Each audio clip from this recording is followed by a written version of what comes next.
Can you guys hear me, by the way?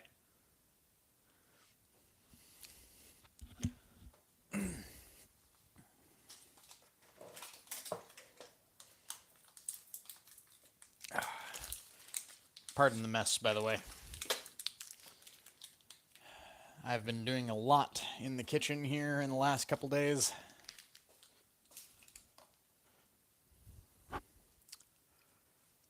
Oh, welcome, by the way, to Kit's Kitchen.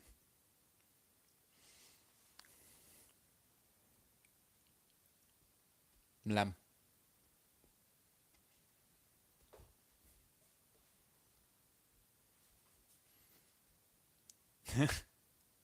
Aw, but that's the best part.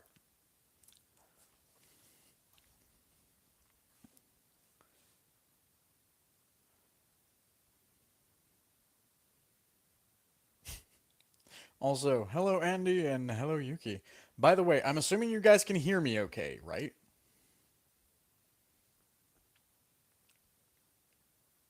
There's a reason I ask this, by the way, is because I can't tell if you guys can hear me or not until I've gotten confirmation. There's no, like, equalizer bar that I can look at to tell me, hey, look, this is fine. Yay.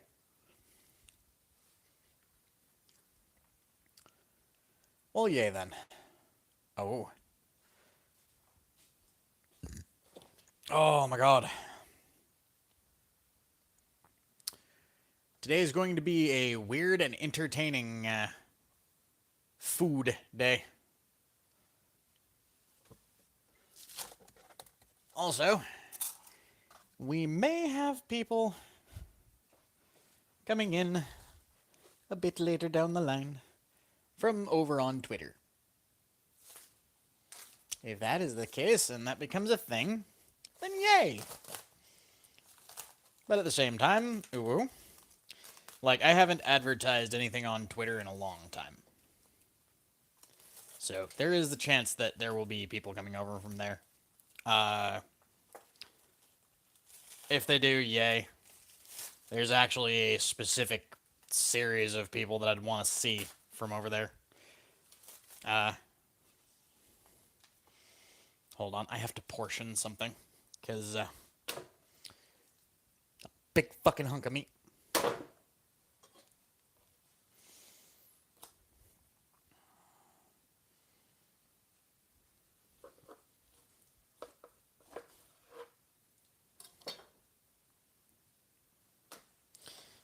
Let's do about half of that.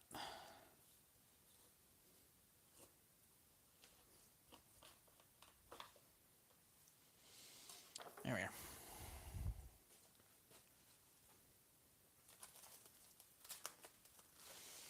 The rest of this is getting rewrapped.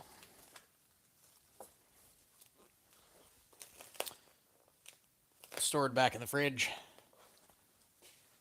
Because I'm going to be, adjusting some stuff and making the rest of that into ground pork. But that's completely different. That's for a completely different day. Okay. Hold on.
Oh. Hello, tiny thing. Oh. Also, once again, thank you for that burb.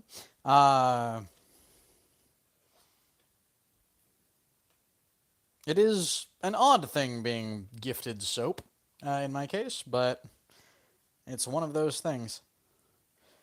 Most people don't know this about me, but I'm very scent-oriented. Like, almost all of my memories are governed by smell. So, upside to that is if I want to, say, forget I've been somewhere, just never go back there, forget the smells that were there, and I'm golden.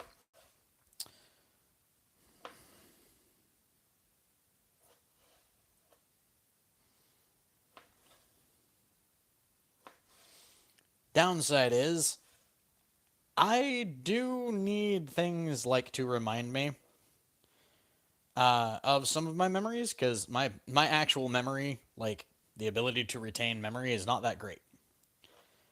Everything for me is connected to a smell.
All right. There's one bit of our meat that's going to be set up right there.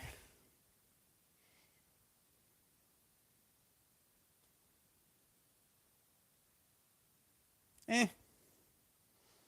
All I consider that, Andy, is it happens.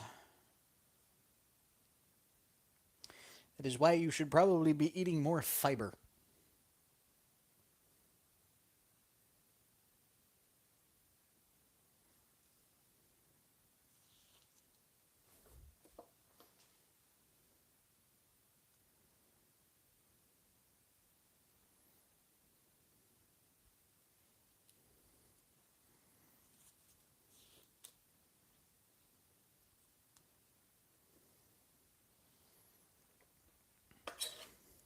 Pardon me while I circumcise the sausage.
All right, so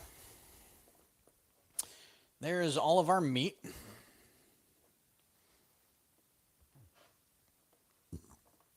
And this particular dish that I'm going to be making today is going to be very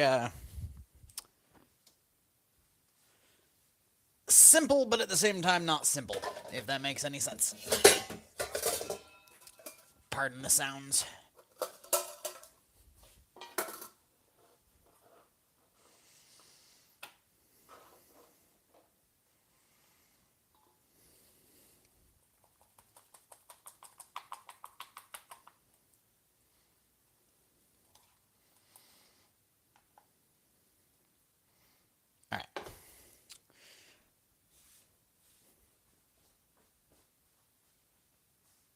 Happy Friday, Andy.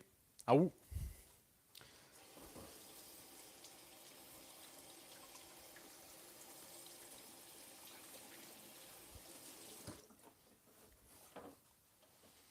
Hey there, Spark. You best not be scrounging, bud.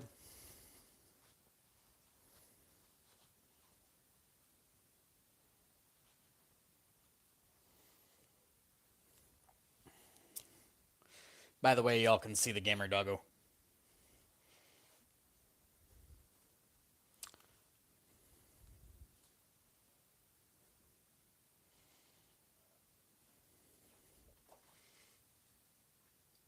Hey there, Sparkle. Hey.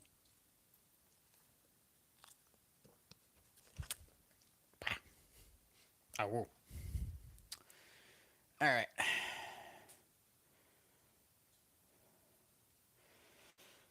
Let's get back to doing a thing. Open up the window over here. Need to pop the stitching on my onion sack.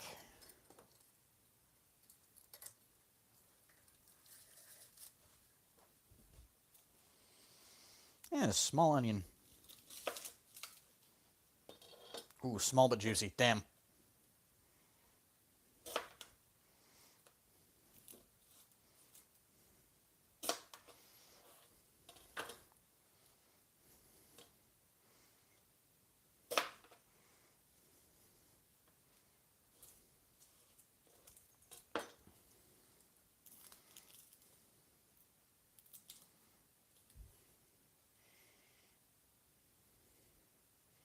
No. Also tiny, that is adorable.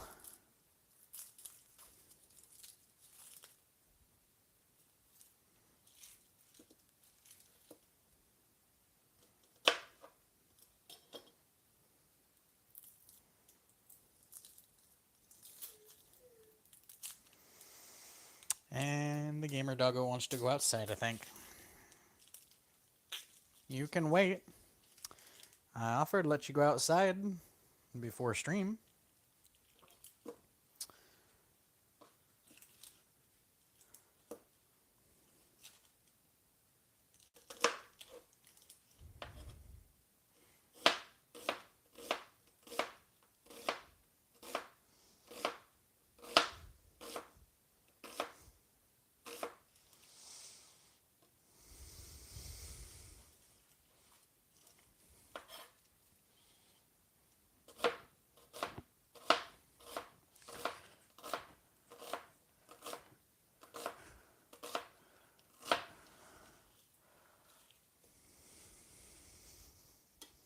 All right. We're going to go let the doggo out, but there's another reason, because I got bullshit juice in my eye. Sparkle Doggo, if you go out there and start borking at the neighbor dog, I'm going to hit you with the blower.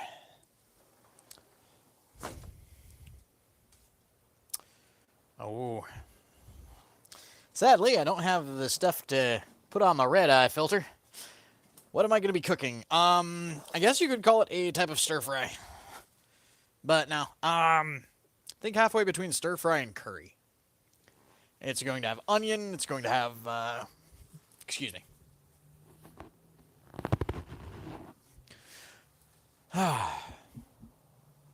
Onion, pork sausage, sweet potato, potatoes. Well, actually, probably not the potatoes. Sweet potato, though. Huh.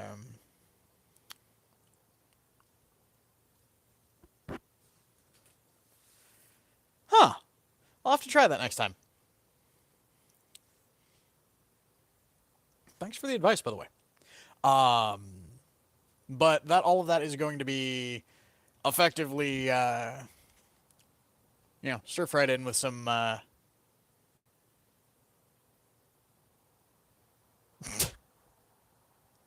I mean, the meat's in there. As for a fly, nah. I'm wearing shorts.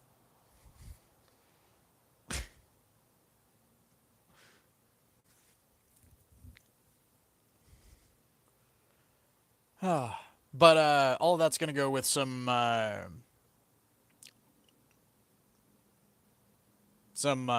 noodles that are gonna be tossed in with it, like at the very end. You guys will notice, by the way, I don't typically go by a recipe. I will occasionally go by recipe, but not often. Mostly because for me, this is me chilling out. This is me like making a meal for myself, hanging out with y'all, having some fun.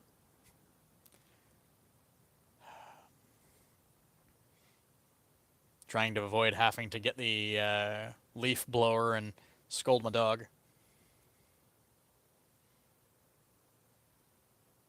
That's the other thing is Sparky is partially deaf, so like calling him doesn't always work. I mean, I love cooking, but that's kind of a thing. I'm also a trained chef, so I mean, I liked cooking enough that I went through college courses to learn how to do it better. So yeah, I'd say I like cooking.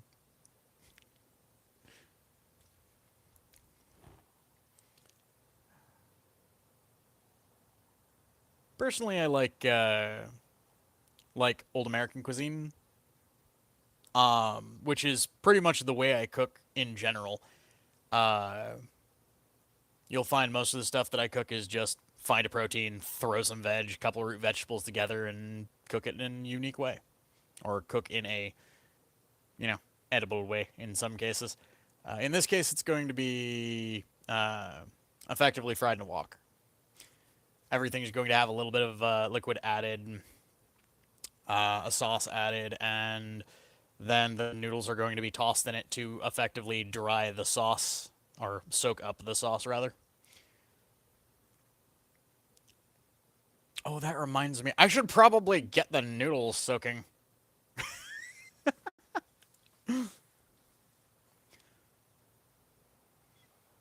Yee. Pardon me, I've got to go scold a dog.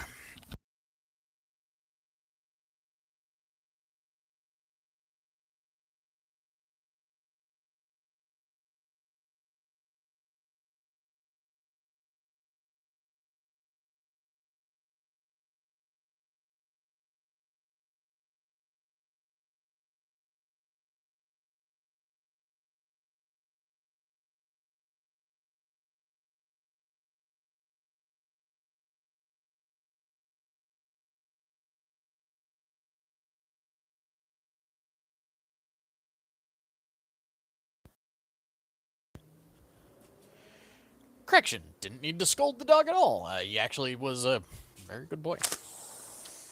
Normally, he has an issue with the doggo over next door, so that's the thing.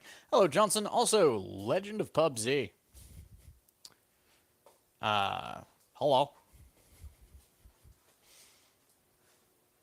And yeah, no, I managed 2K just being my dumbass self. All right. See, one of the things I really love about this new house, by the way, y'all don't see it, but there is ventilation everywhere in this kitchen.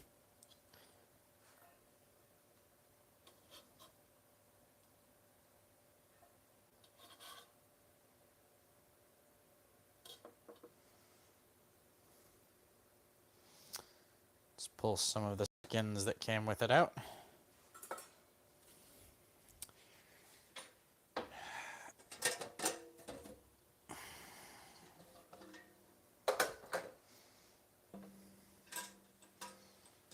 Those into the compost bin.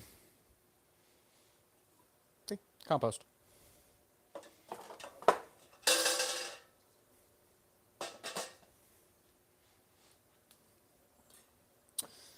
And now we can continue cooking.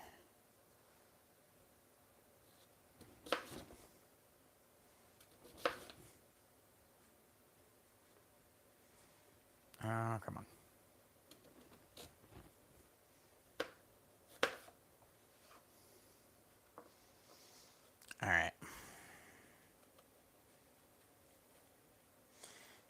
hate doing small cuts like this with sweet potato because one, it'll crack like it just did. Leave an inconsistency. And two, it's a really easy way to cut your fucking hands if you're not, you know, very careful.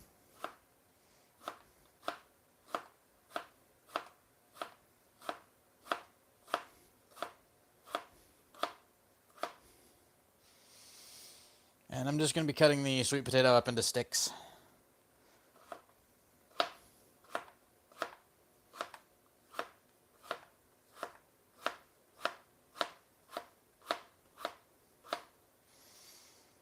The idea is we kind of want the sweet potato to work as a thickener,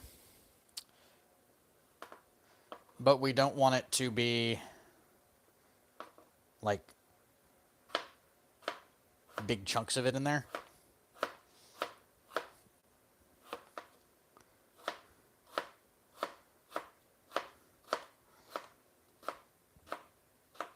Like, we don't want it to completely disappear into the food, but we also don't want, like, giant chunks of it in there.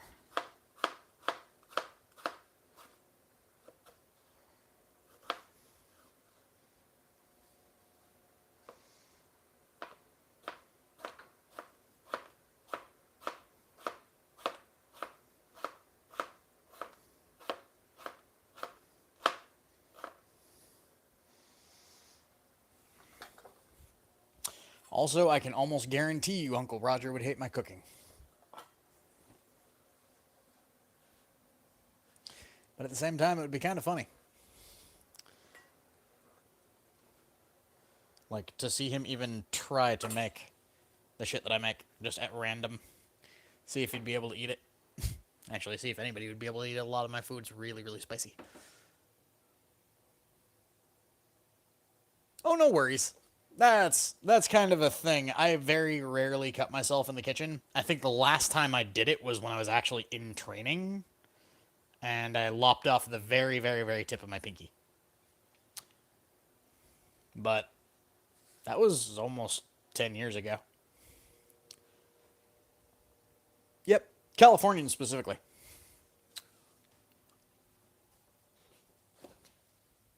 By the way, for those of you who are new to the channel or new here, hi, I'm Kit.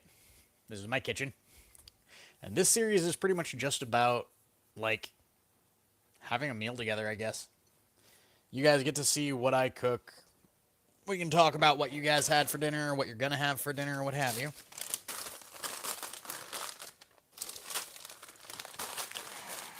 Why are there two of these bags open? Okay. So I am going to be using River Blend. The reason being I'm being lazy today. No. I started training for cooking 10 years ago. At least I do believe so. One of my first classes in culinary was in 2017. So correction, about 9 years ago. Beyond that, yeah. Since then, I have worked in Michelin-starred kitchens. I have worked in fast food.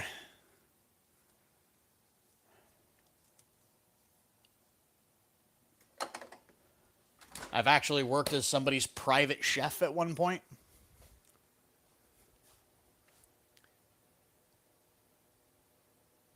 Oh, well, cool. Keep at it. Normally, by the way, the trick that I use for keeping, like, onion fumes away from your eyes is take water and do this. What'll happen is the liquid that comes up off, like the aerosolized liquid, is drawn to moisture. So if you have lines of, like, water, like, down here near the fringe of your nose, it collects more on the skin and rather than it hitting your eyes. But I completely forgot to do that this time around, which was just dumb of me.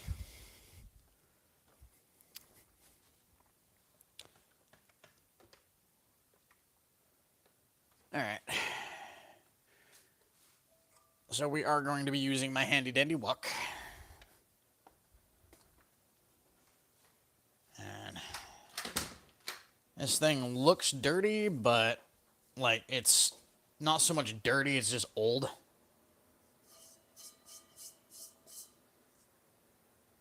I see. It is well used, well loved, and all of that junk. All of that junk.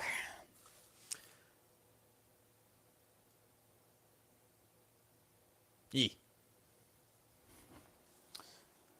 Well, that and the liquid that comes off of the, like the fumes, are attracted to water. One of the other tricks that my grandma actually used was she would take the knife, dip the whole thing in water, and then start cutting. And every couple cuts would dip the knife back into the water. Only problem is that that's repetitive as shit, and I have OCD. So, bad idea for me to use that method. Alright, so meat, onions, root veggie. Right. I need to start my noodles. And the noodles take about 20 minutes to soften. Where the shit is the... There it is.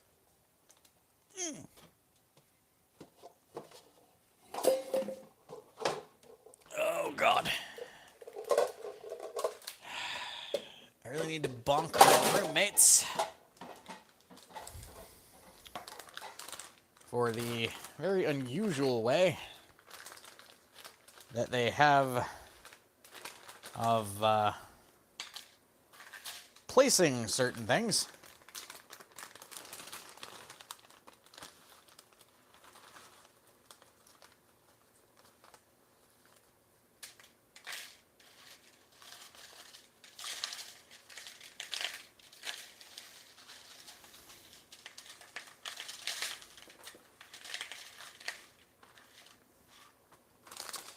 Yes, there's a reason I'm separating the nudes. Oh, God damn it.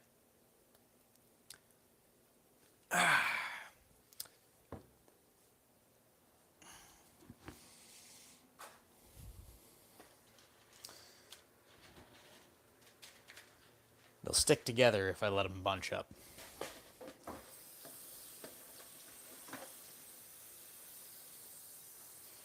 Those, by the way, have to soak for about 30 minutes. Whoop. There we are. I was wondering when that was going to do that.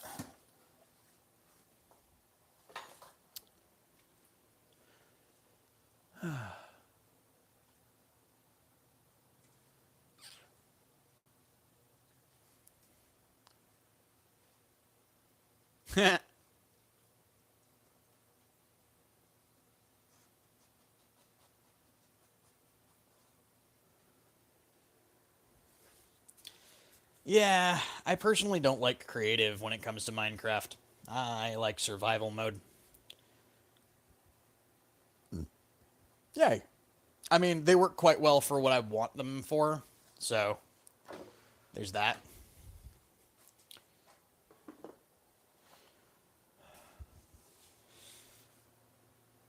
Bah. Oh, man. Don't know why.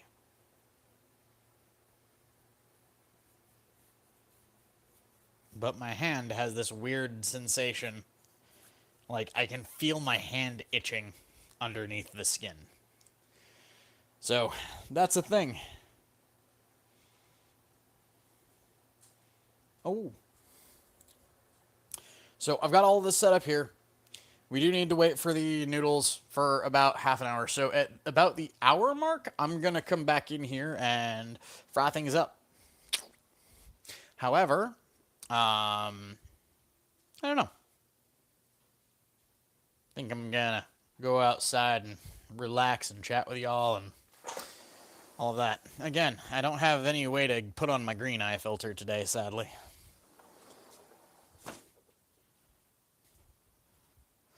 or red eye filter more accurately. But I wish I could. Downside is I'm broke as shit.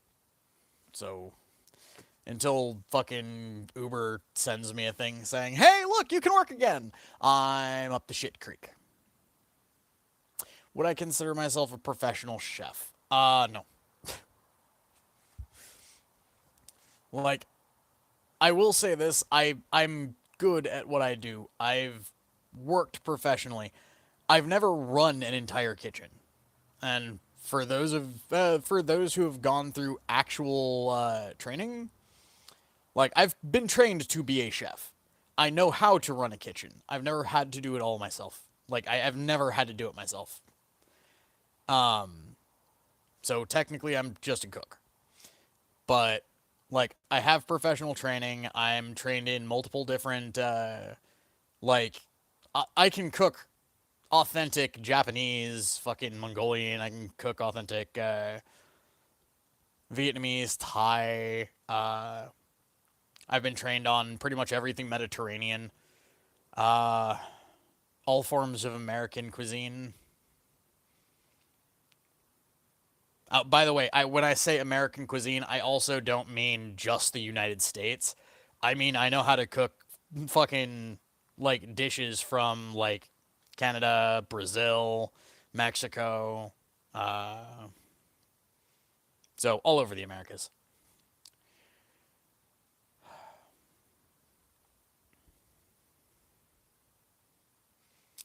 But that's the thing. So no, not technically a chef. I'm trained to be one. Never quite had that, like, never quite had that honor quite yet, and more than likely probably won't.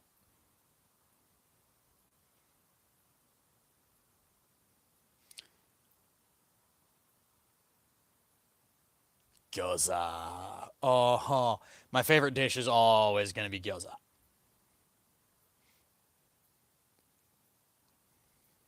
Like hands down, no question.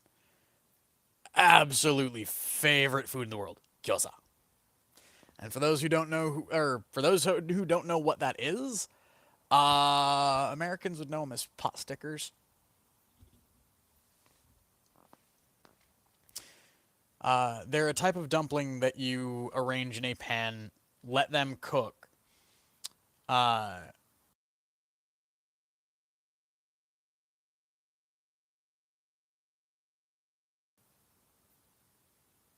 I really hate that my headset does that at the most inopportune times sometimes, but so they're little dumplings wrapped up. How you cook them is you wrap up pork and I wrap up a pork filling mix in these little skins. Uh, Crimp them, align them all. Fucking Christ! How's Bluetooth connected when nothing's on Bluetooth? What the fuck is it connected to? Oh, my other phone. That makes sense. Can you guys still hear me?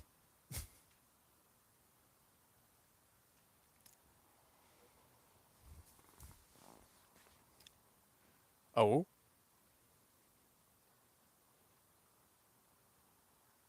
I'm hoping you guys can still hear me, but I'm not certain. Okay, cool. Because this headset just connected to another phone and.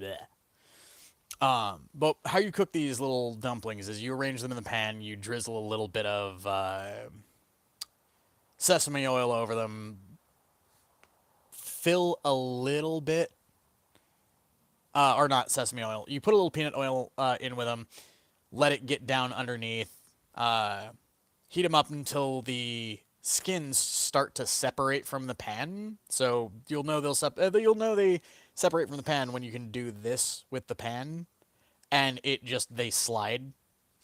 After which you pour into the fucking scalding hot pan with it a little bit of water, just enough to like about halfway to a third of the way cover them, and then slap a lid on it. Turn the heat off, let them steam. Uh, Leave the heat on if you put in a little too much liquid.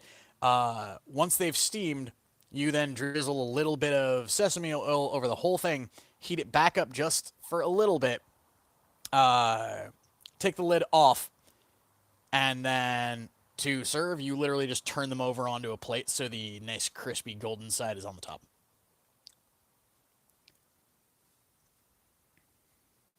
After that, it's just a matter of a dipping sauce. But yeah, I could go on literally like a binge of like plates of gyoza. I shouldn't. I know I shouldn't, but I could. One of these days I'll have to make it for you guys, but that'll have to be an extremely long stream because oh my god, is wrapping them fucking time intensive. Like the entire process of making this food is effectively just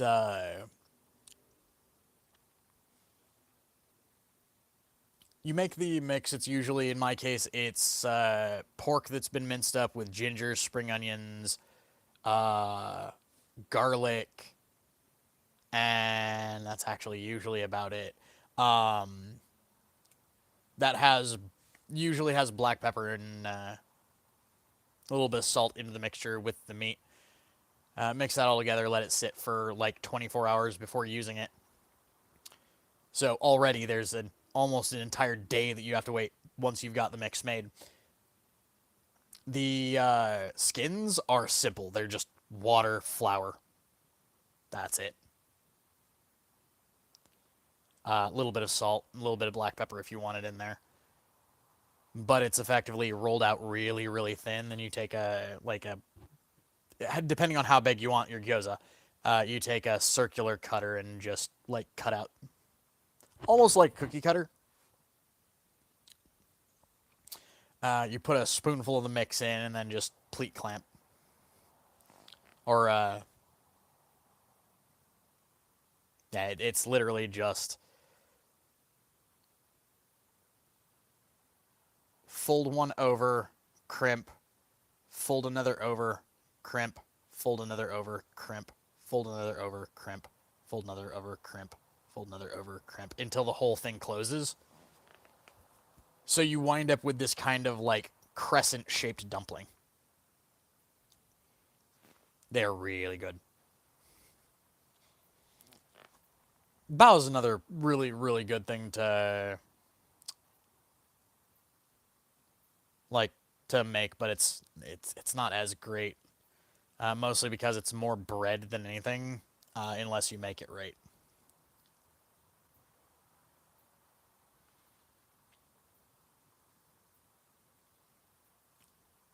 And damn it, now I want to make some bao.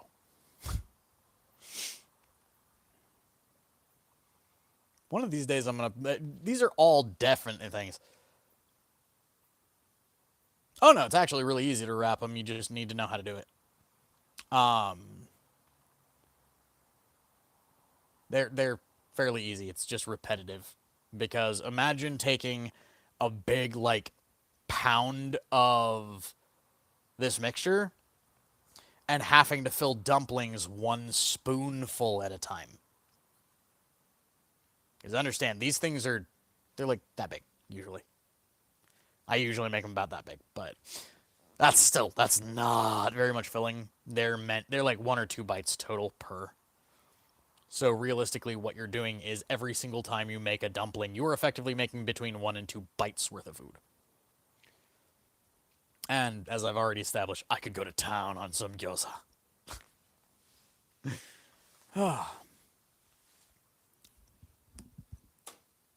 By the way, for those of you who might just be tuning in or might be watching and wondering, well, where the fuck's the cooking? Uh, Part of this is kind of me chilling out with you guys and just hanging out. Mostly because I don't do like pre-prep. You notice I didn't soak the noodles prior. I'm not trying to make this into a like Food Network style thing where it's just, hey, we have all of our ingredients. We're just going to get straight to cooking. Nah, I'm giving you guys the whole experience from start to finish. And sometimes that means waiting.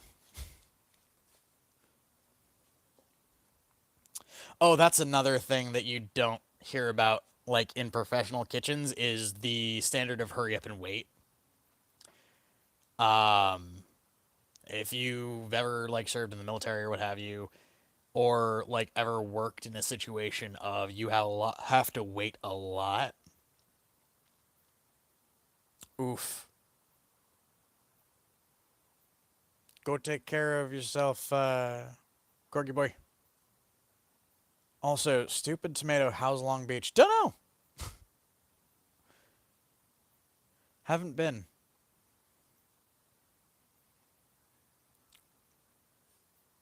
So I'm actually closer to like the middle section of California.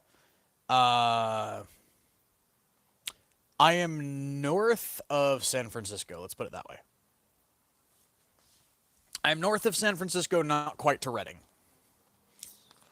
In fact, San Francisco is actually like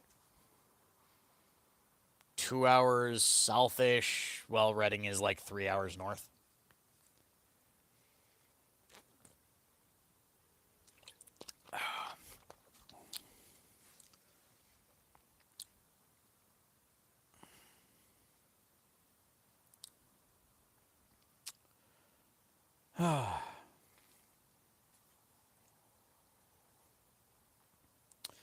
Although I will say this,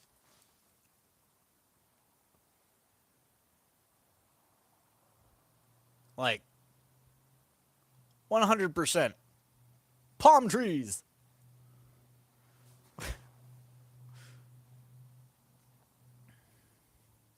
Willows? I don't think we have any willows around here. Most of the area is like dominated by oak trees.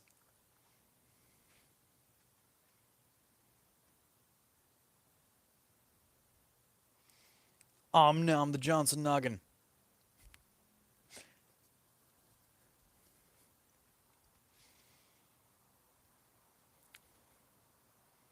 But yeah.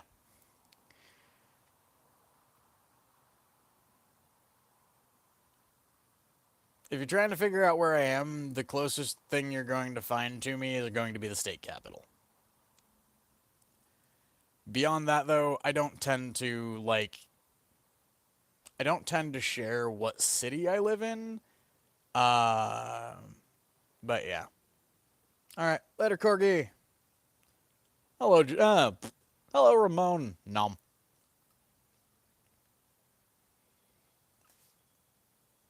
But yeah, no, there's a reason I don't share what city I'm in is because 100%.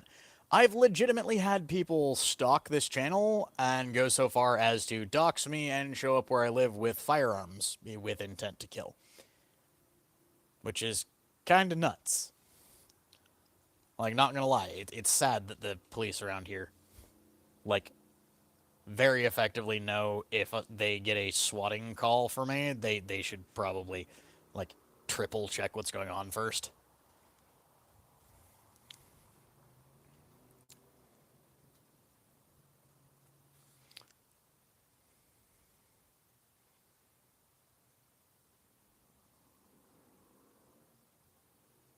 I mean, yeah.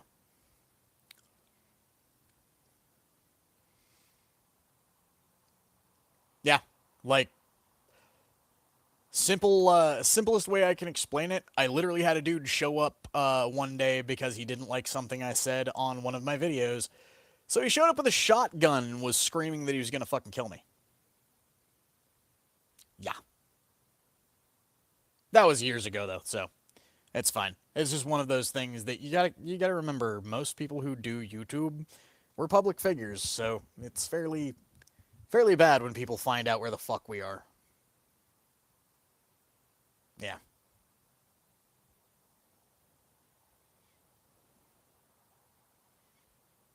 It is. Do you know the funniest part about that is though? That shit happened because I told a bunch of people on, I believe, Twitter that they shouldn't witch hunt. They shouldn't talk about, vigilante justice and going out and killing the person that they dislike. But rather, if there was a literal crime committed by them, they should report them to police. And somebody wanted to kill me for that. Which is kind of terrifying, but at the same time, eh. There are crazies out there in the world. there's always going to be people that are, like, unhinged. Most people didn't realize, or most people don't realize until they go onto the internet for a while that, like, there are some really crazy people out there. Like, a good example, there was a person apparently not too terribly, not too terribly long ago. There was a trans fursuiter that apparently was killed because of the fact that they were trans. It's kind of nuts. But yeah, there's a bunch of crazy people out there. The internet gives them a place to go and terrorize with some semblance of anonymity.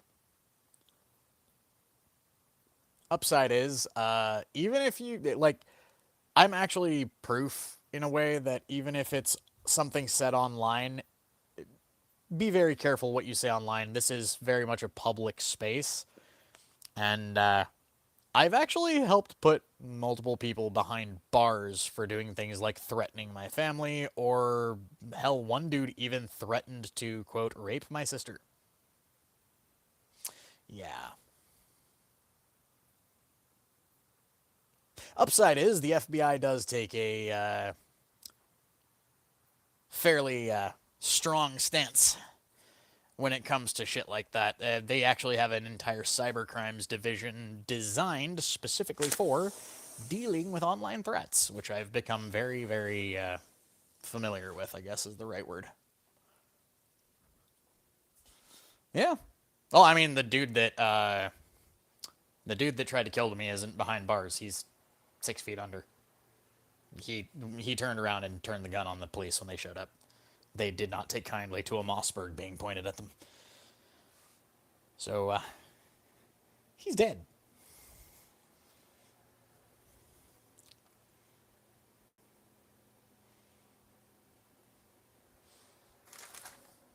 So, first things first. That's the rear. Let's get our wok nice and hot.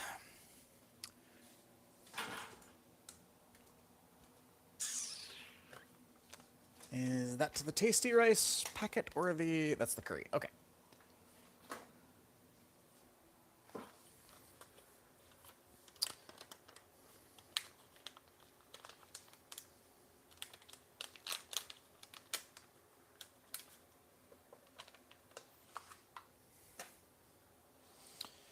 That's the other thing you guys will notice is I'm not going to sit here and go, hey, look, we're going to make a curry blend and just throw in a bunch of shit. I'll use normal ingredients. Thanks.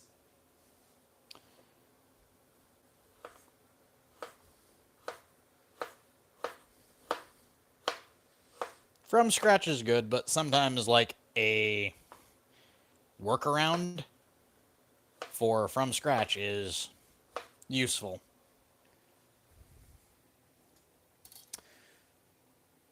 Oh, hey there, I see a raccoon. Oh. I actually don't like sports. I've never liked sports, realistically. I'm a weird kind of individual.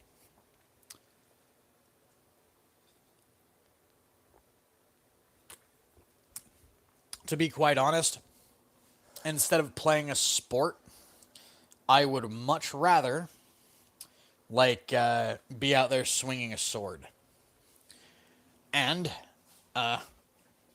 I do that occasionally. Not literally with, like, metal swords or anything. Don't worry, I'm not that kind of crazy. But one of the things I do go out and do is roleplay. So I go through this thing called AmpGuard, which is a live-action roleplay, or LARP. Yes, I am that kind of geek.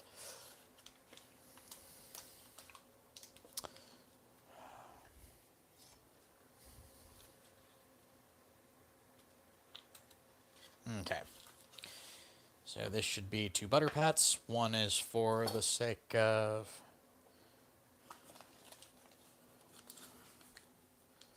thickening. The other is if it's needed for more thickening.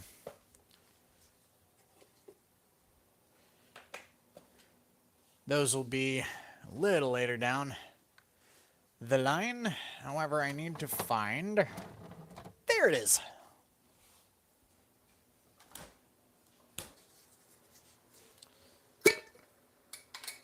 So, if you don't know what this is one of my favorite cooking mediums.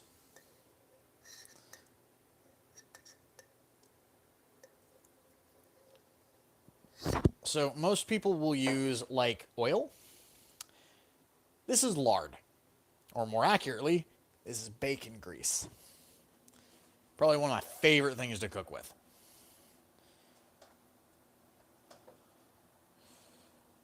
Okay.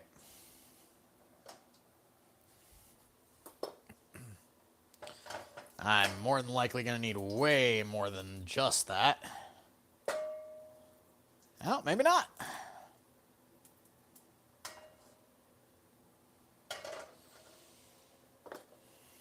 All right.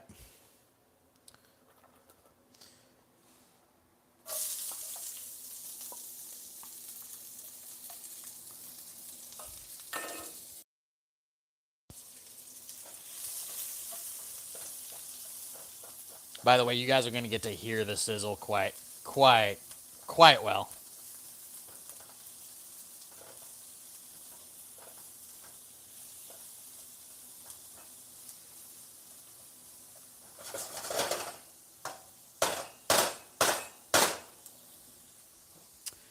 All right, so that's my onions sweating right there.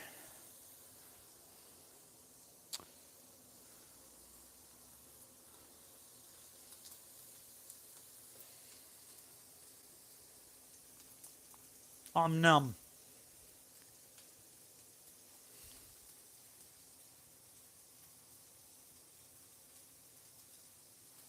But yeah, everybody has an opinion.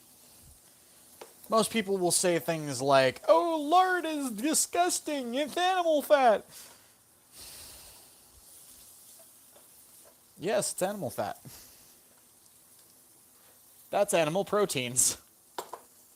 I don't care if it came from an animal.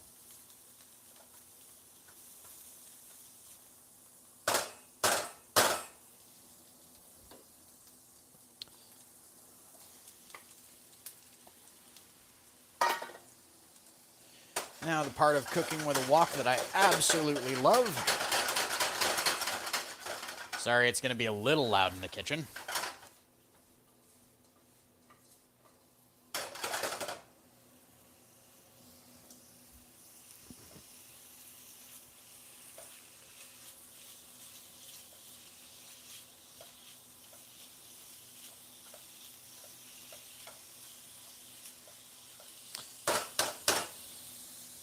The worst thing is I shouldn't be, like, tossing this like this.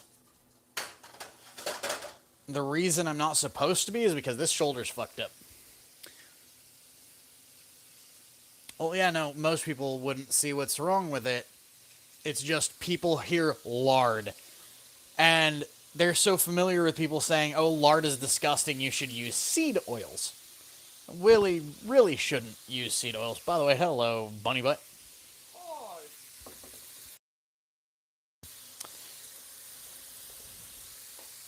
Yeah, for those who don't know, that's my roommate. If you stick around long enough to see our convention videos, you will definitely see him in those as well. And before you ask, no, he does not eat any of this. Mostly because he is a picky shit. Bitch, it's got one of the things you refuse to touch. I know. It's actually got 3 of the things you refuse to touch.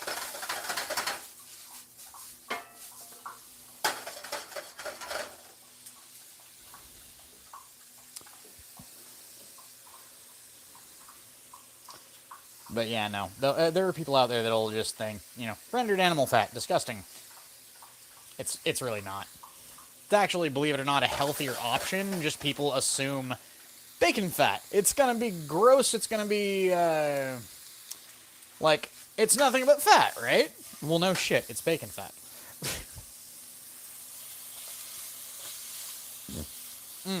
Plus, one of my favorite things about cooking with bacon fat, it imparts that bacony flavor to everything it touches.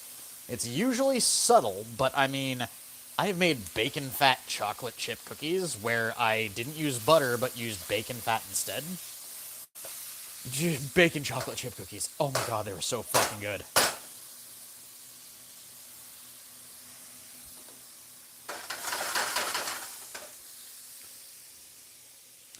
Hey there, Jackie. Like pizza with no cheese and extra sauce. I mean, my fucking roommate would love that. Yeah, he's picky.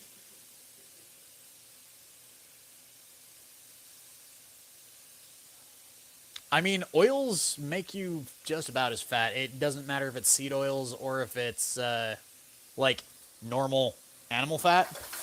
It's just there's so many people out there that think animal fats are like inferior to like seed oils because it can go rancid. No, it can, but it really did. So can the fucking seed oils.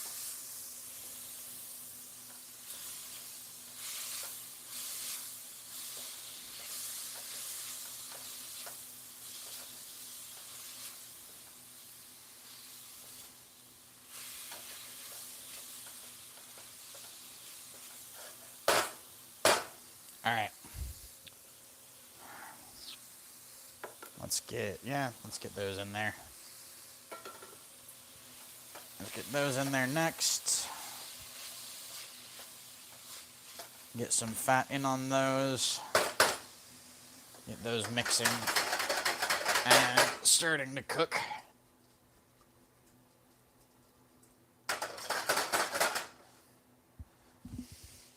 Okay.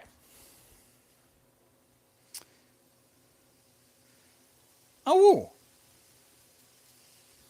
Well, yay, Jackie. Hopefully you're enjoying your time there. Yep.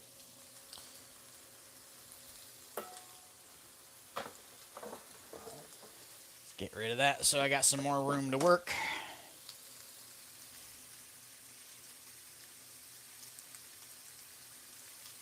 Will do.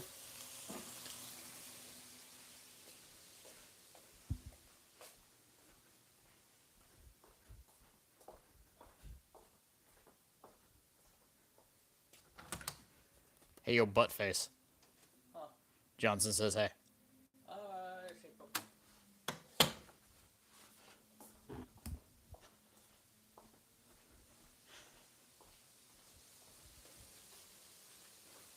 I told him hi for you.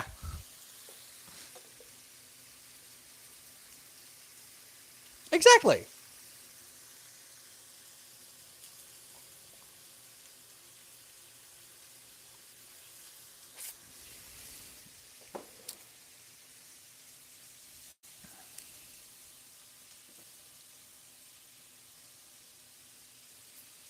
Wait, they do? I didn't know that. Like, if YouTube is doing something, like, when you press the like button, does it actually become a, like, set of silverware for a second? Because I don't see that on this end. I mean, the algorithm knows that this is a cooking show, but I didn't know it went that far.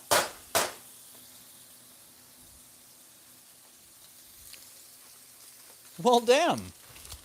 Good to know.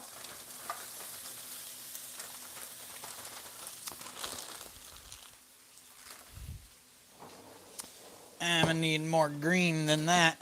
Come on.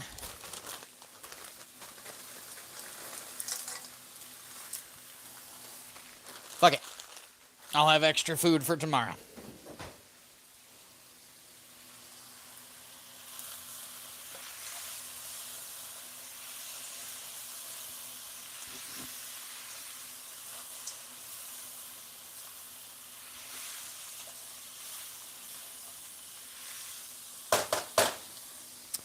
Let's see.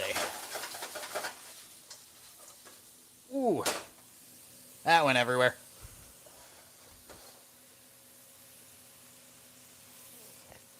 See if I can salvage some of this. Ah! we go. Second try. Beans still flew. Alright. Too much weight at current for me to keep doing that.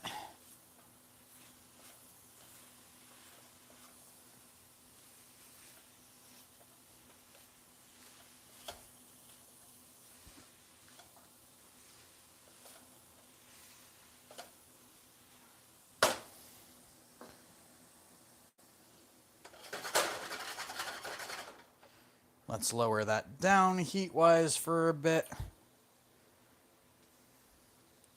Let that sit there.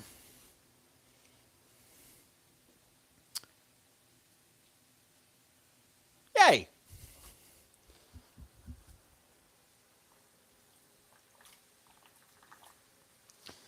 Now, bear in mind, the amount of noodles I have are meant for only one bowl at current, and this is going to be way more than just one bowl, like, worth of food.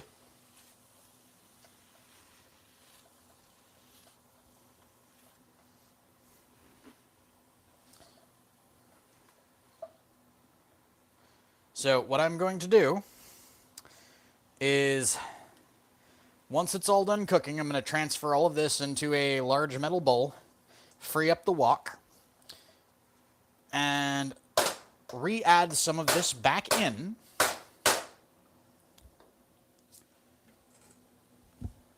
I almost forgot the black pepper. Re-add some of this back in, and then, like,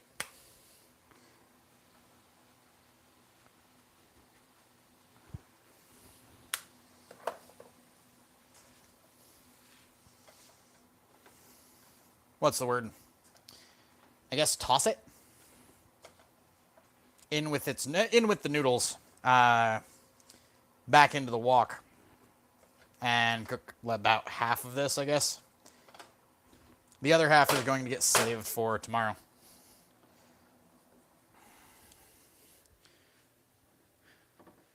What am I cooking so far? There's pork sausage, onions, sweet potato. What's it called? Wax beans, sugar beans, and carrots. So, wax beans, sugar beans. Most people are going to say, oh, those just look like green beans. Do you know how many different variety of green beans there are? Like, does anybody have an idea? Does anybody want to guess?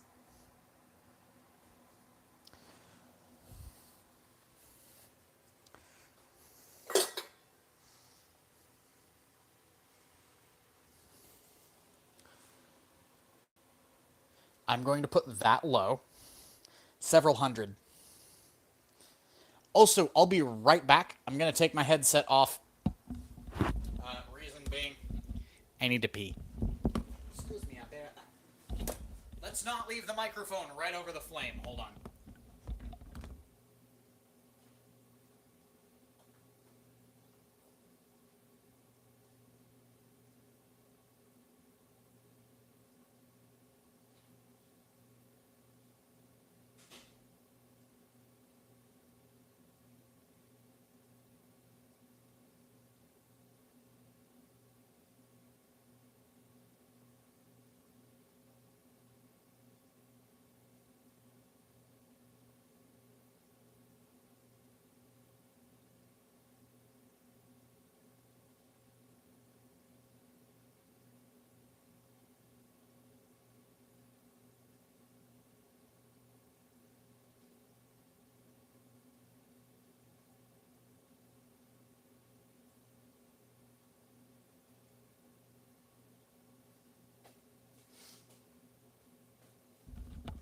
All right. I have returned. By the way, here's the thing. So a project that I was working on the other day has come to fruition. And what I mean by that was I have been doing research for the last couple months on pretty much how to cook dog food.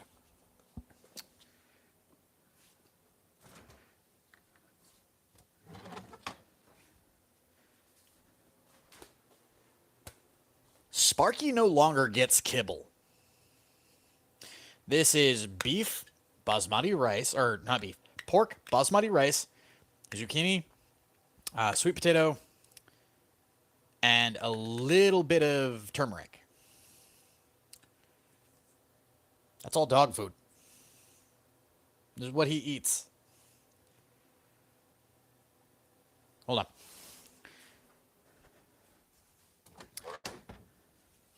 That jar cost me about $8 to make.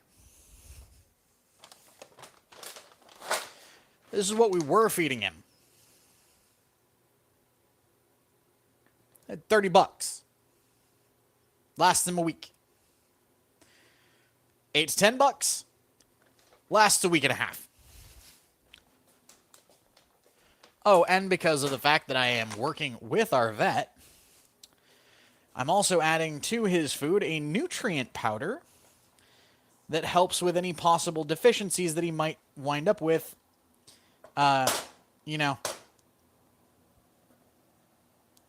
just trying to eat things like, you know, what have you.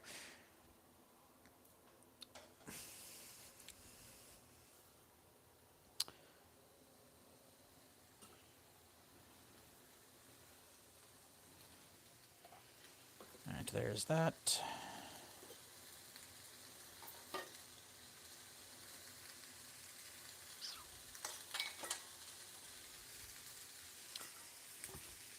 Welcome back.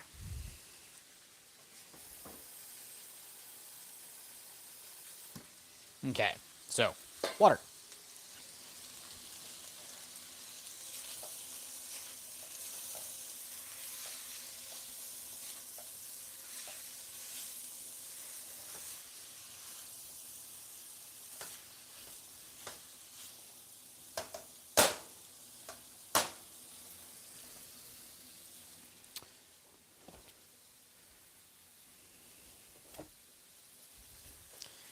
Mirren.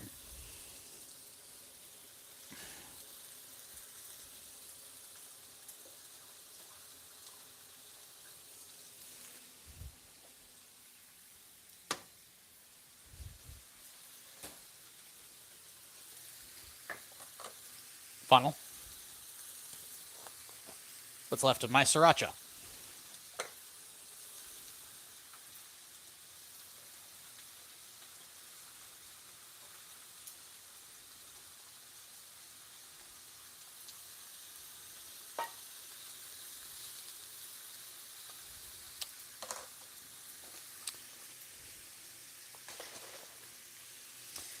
Who's my favorite cooking YouTuber? I really don't have one.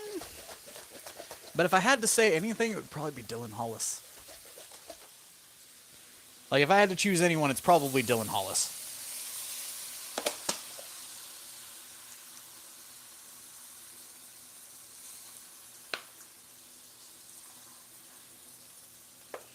All right.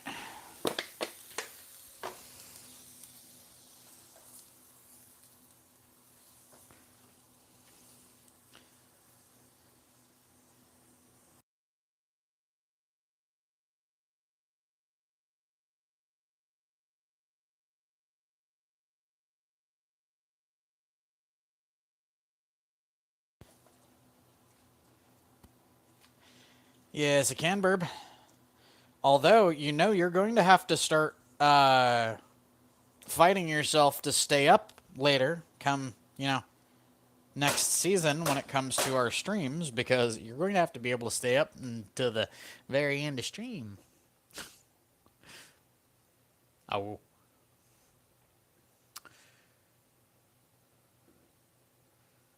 But ye, welcome back, by the way.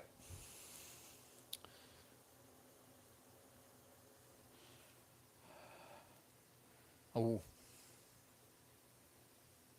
Ah, there we go.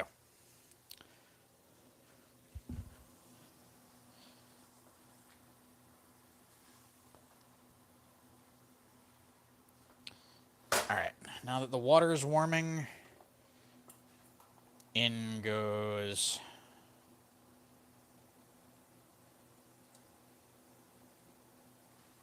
that.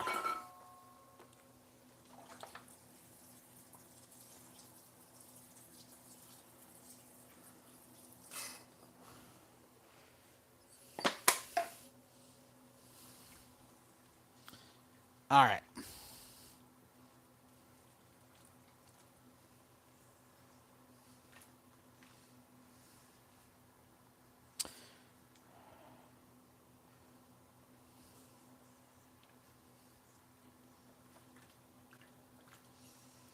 And give this a little bit of a chance to cook out.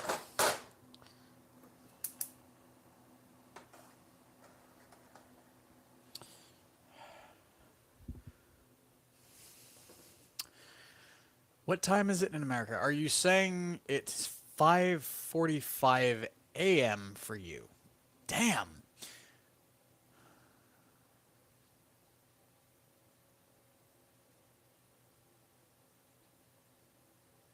So I've got to ask, what country are you in? Because you're too far away on the time zone to be in England.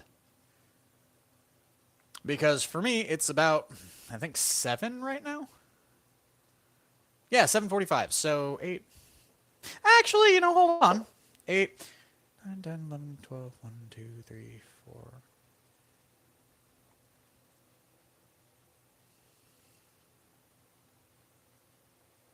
Either you're... Oh, okay. I was going to say, either you're, like, on the very, very far edge of England, or you're somewhere a little different. Nepal time zone. Cool. Well, welcome. It's about 7:45.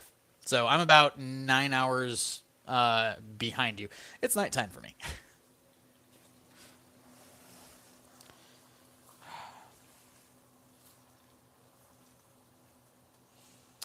Yeah. My brain, by the way, is so very heavily tuned to what time it is in England, because up until about, well, this week, kind of, my fiance was from England. So, for the last 20 years, I've had to keep mindful of what time they're awake, what time they're asleep, and, what time it is over there. Also is the case because I have a lot of friends who are in England.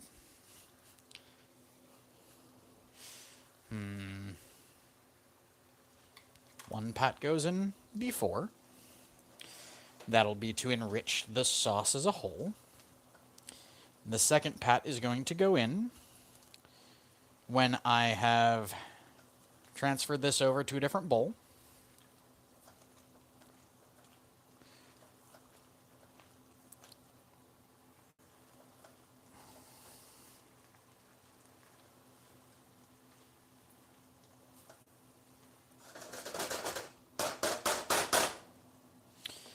Alright, let's lower that down.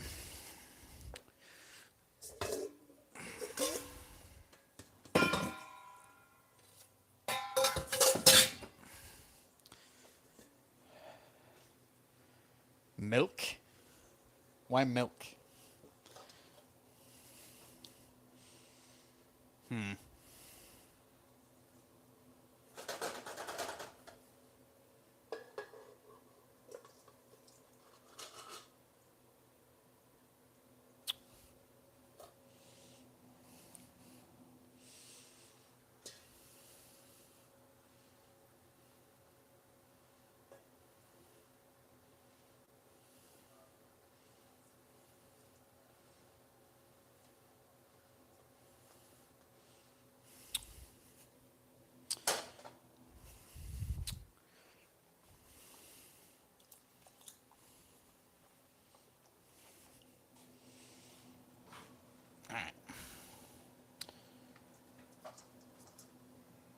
Just go in.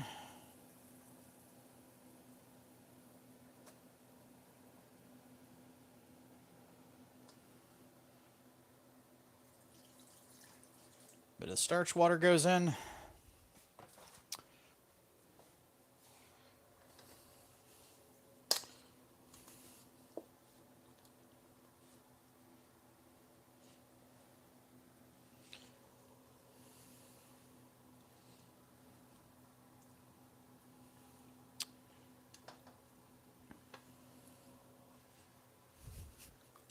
What is in here will be effectively my breakfast tomorrow. Let's crank the heat.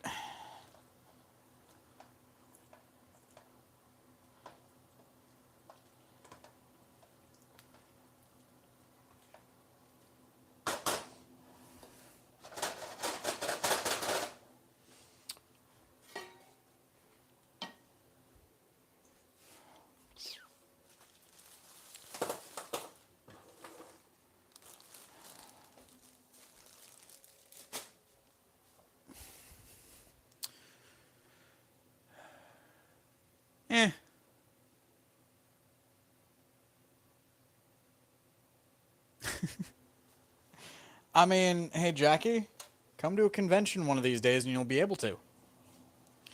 Or more accurately, come to BLFC one of these days and you'll be able to. Because remember, I cater for the room that I'm in.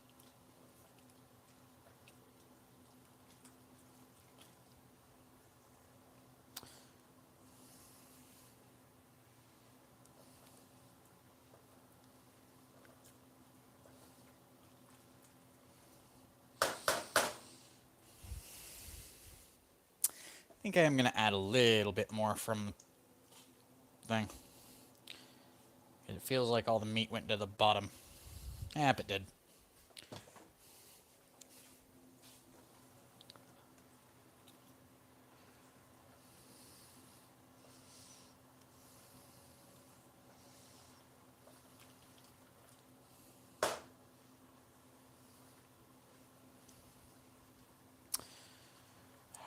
Second pat went in. That fortifies the butter.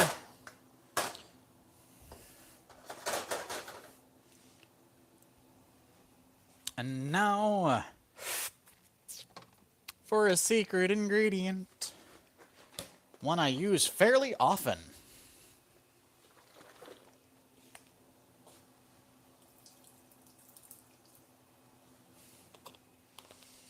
Doesn't take much. Never does. But what that does is it'll bring more of a creamy mouthfeel. It will thicken the sauce. And it adds a healthy amount of natural fat. And most people will try to stay away from fats. But most people don't realize you do need some fats in your diet to survive.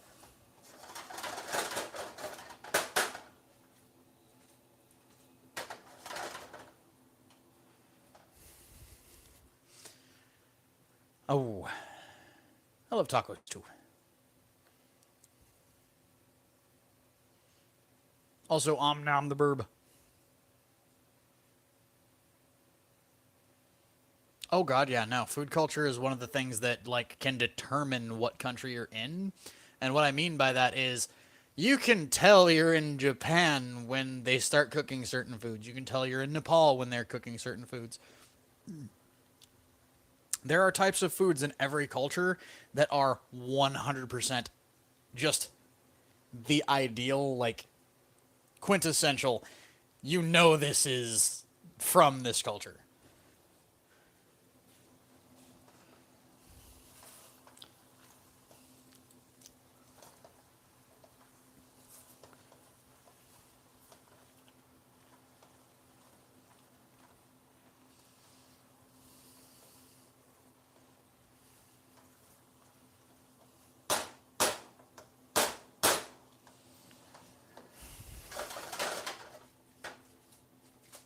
There we go. That should be done.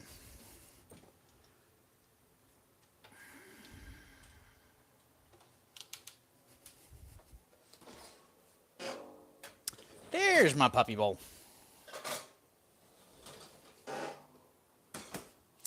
By the way, good old puppy bowl.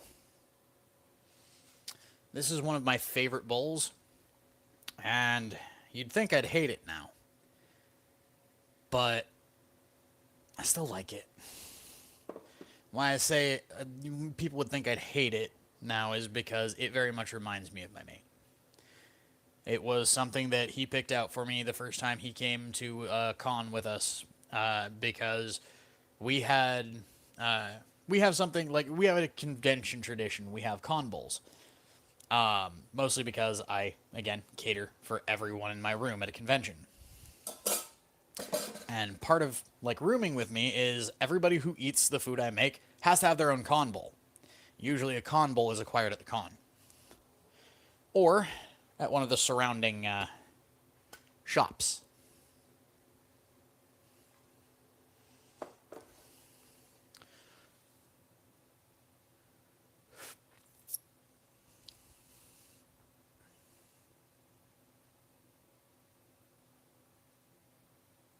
Well, hell, hey Jenga.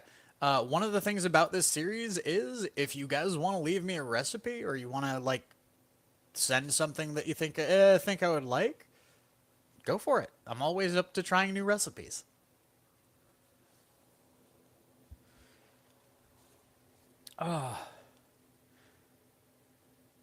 That, and I am always up to learning like the foods from new cultures because to me it's one of the best ways to study a culture is to study their food and their food habits.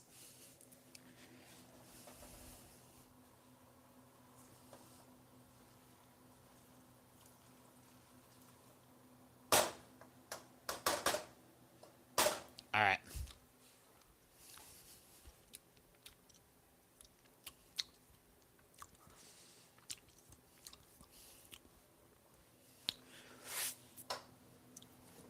I did a thing that I might regret in a moment.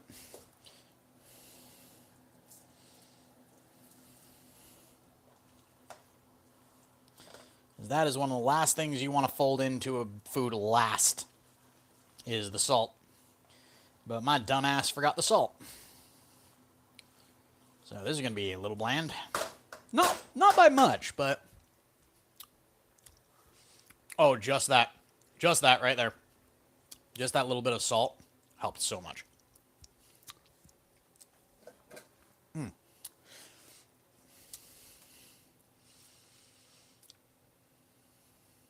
Ah.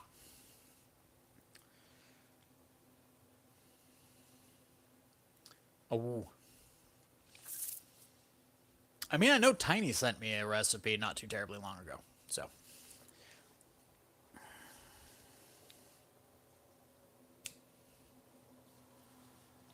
All right.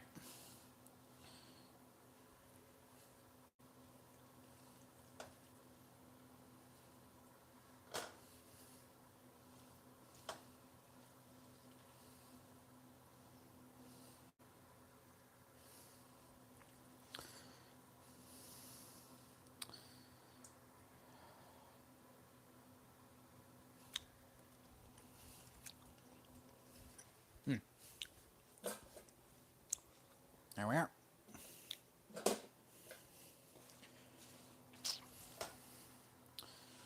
Yeah, not all of that's going to fit in the bowl.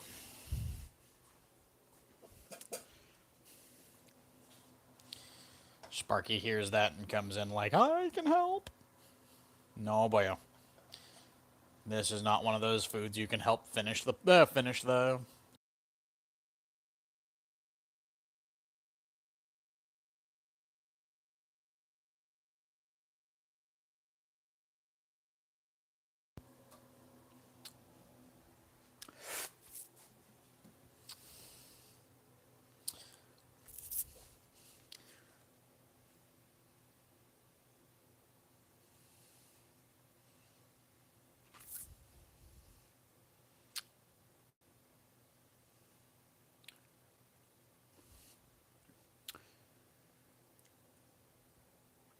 I'll have to look that up. Hey, do me a favor, Jenga. Once this stream is done, if you come back to it and leave that, like, leave the name of that dish, like, as a comment, please. I'll look it up and see if I can get the stuff for it and make it. Because that sounds fucking good. I'm not gonna lie, that sounds really good.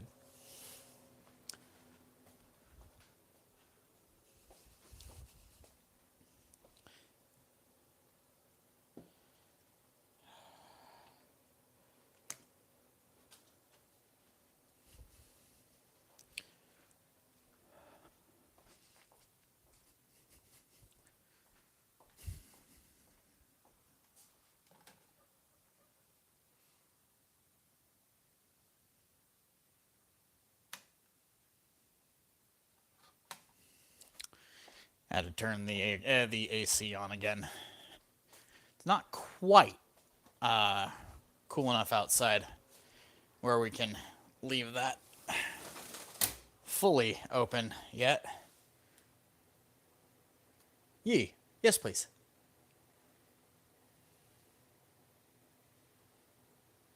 Hey Jackie, you're actually wrong. Because they're not just taken from other cultures, they're taken from other cultures and enhanced. The best example I can give of that is something called corn fritters. Because what the US does is we welcome people from all over the world. Their food becomes part of our culture, and in the process, we tend to alter it. The reason for this is because back in the day when the whole colonial era was still a thing and people were still piling into the fresh new country, uh, people would come from all over the world and bring their food traditions to this country. And in doing so, wound up creating new foods in the process, so to speak. Because think about it this way: if you are living in a place where a certain food is required for the meal you want to make, you don't have that food, but you have one of the American equivalents, use what you got. And in using what you've got, you usually wind up with an alternate version of it.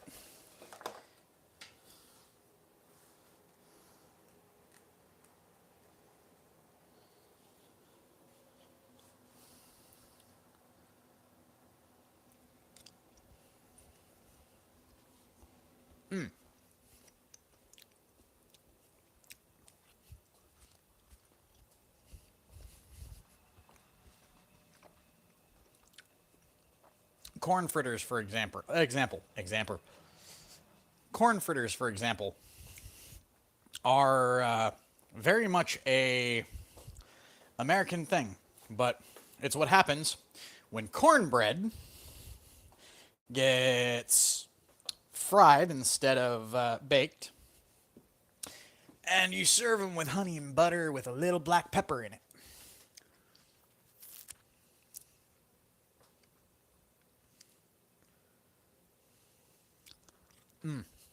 They're freaking amazing.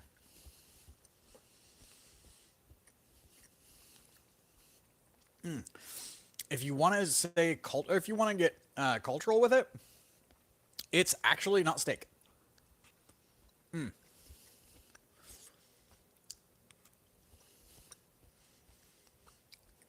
It's also not hamburgers or anything like that either.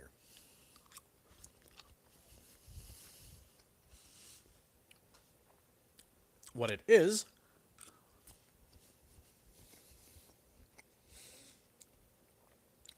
well, it's also kind of a question of what part of America. Because I hate to point this out, America is huge.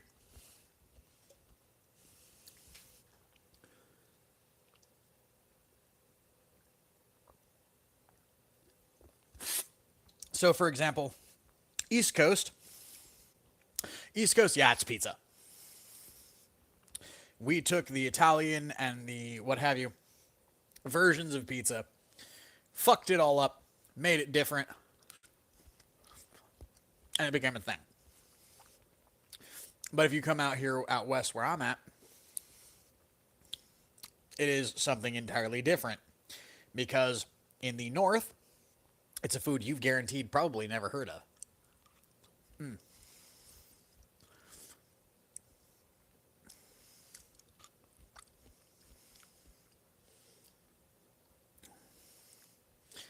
Down south, it's a completely different food.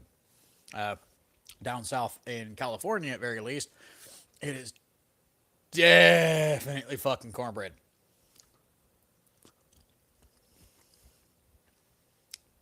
There are a million different ways you can find cornbread over here.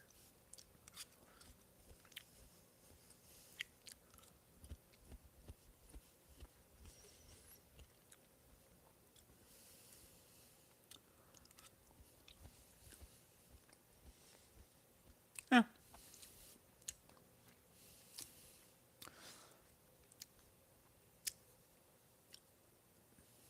No, they're not. they're Thai rice noodles.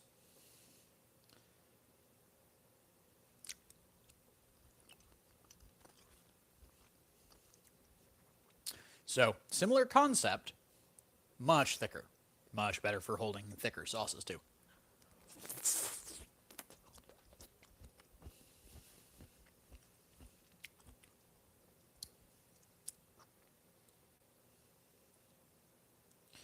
All right.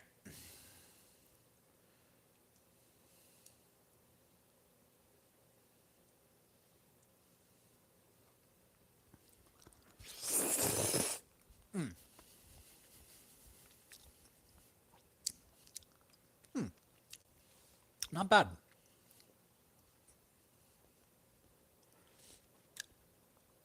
But yeah, also got nice thin pieces of pork sausage in here. I know Burb loves the little pork sausages that we use.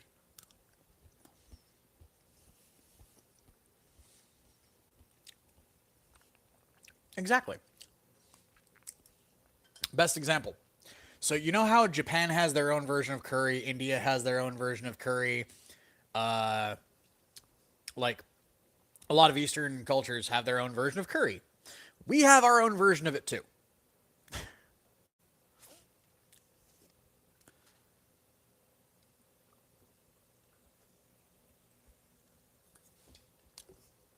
But that's the thing. If you want to get really, really technical, what is the one American staple food that everybody knows that has been a part of the American culture even before America was a country? Corn. Like 100% corn. Because I hate to point this out, we can cook corn a million different ways. We can shuck it and boil it. We can fucking shuck it and fry it. We can shuck it and roast it. We can toss the whole damn thing into foil and toss it in the fire and uh, effectively like smoke roast it or smoke it.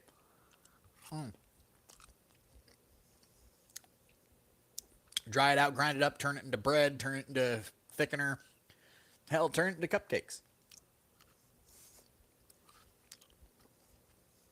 America's main staple food for the longest time, even before America was a country, was corn.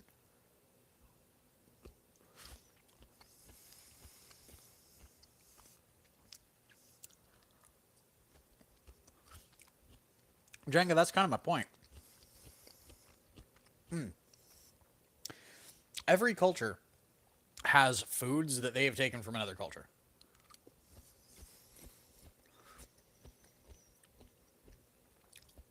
Whether it was done because, oh, we were a conquering force and we came over and we saw the locals eating this and wanted to give it a try. To, I mean, shit, there was a group, I believe called the Seljuk Turks. No, that's not them. Camel Kings.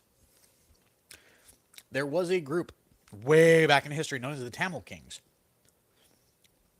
They were an entire culture of merchants.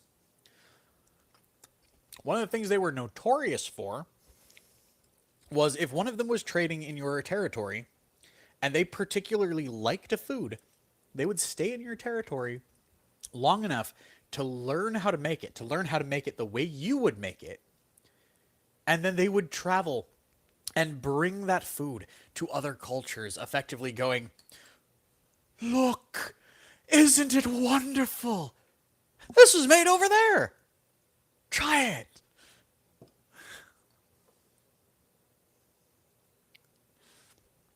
Food culture back in the day was also one of those things that stopped wars from happening.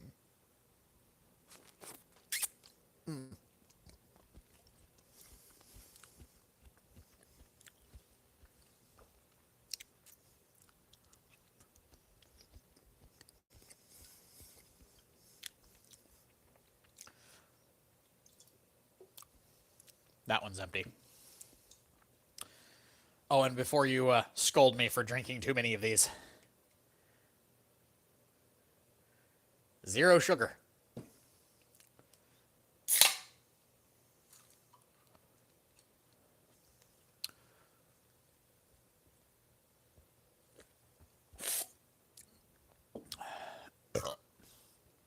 Yee.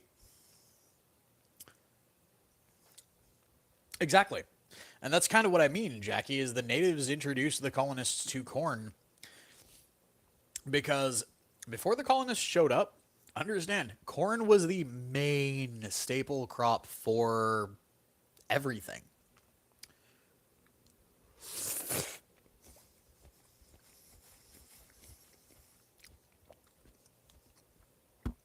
Hell, there is a way to cook corn that the Native Americans did. They would take rendered fat, so animal fat, lard. Uh, they would get it hot. They would take corn. They would cut the corn off the cob, effectively pulling it into kernel. They would put corn flour, salt, the corn itself, black pepper, whatever herbs they wanted, mix all of it together with a kind of thickener, I guess, made out of a root vegetable. So effectively cornstarch, but not cornstarch. And add water until it created this kind of like paste with chunks of corn in it. They would then take that and just drop like amounts of it into the heated up fat and let them flash fry. When they float to the top, they're done. Oh my god. If you ever get the chance to try it, I'm actually planning on at one point making them at a convention, so if you wind up going there that year, you'll get to try them. It is probably one of the tastiest fucking things I have ever had where corn is concerned. Because how you serve them is you make little bite-sized things of them. Then you take cheese, usually goat cheese, so feta. Or usually goat cheese or feta. Take cheese, a little bit, into a bowl. Like, really, really, like, not so much crushed, but like paste. So a wet cheese reduced to paste. Add a tiny bit of water.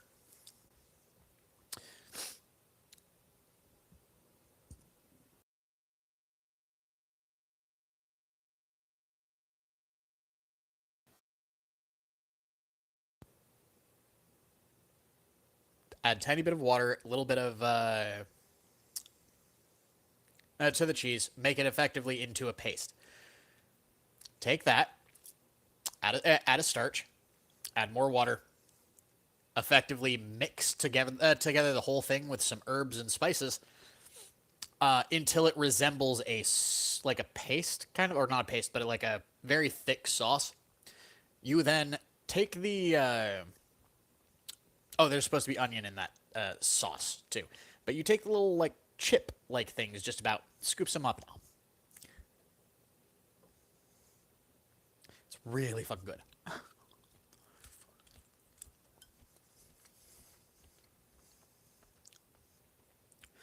Boy, you think 190 pounds is bad.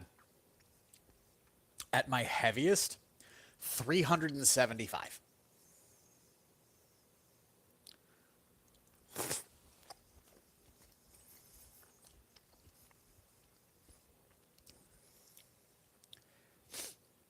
You didn't know that?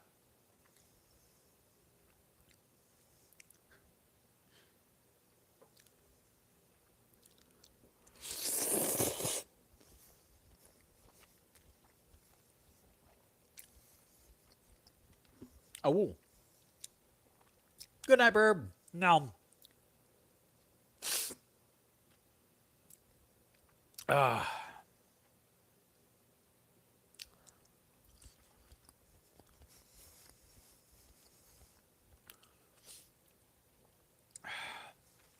Bear this in mind, by the way. When I was 375, I was also a tournament fighter. So I wasn't fat. I wasn't like I was bigger than I am now, but I wasn't like I was I'd say about 3/5 of it was muscle, like muscle density. But like I was big. I was a big boy. Then again, I was also the big boy that could fucking press 700 pounds with his legs.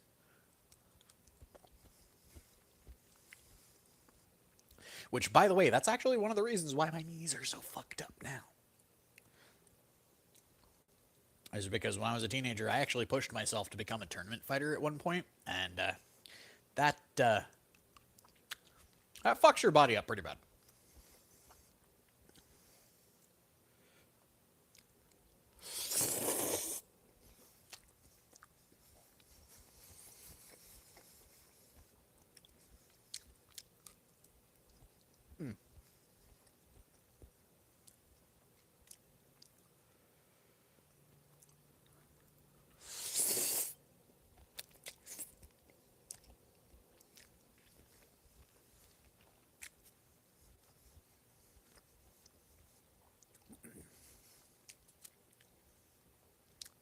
Eh.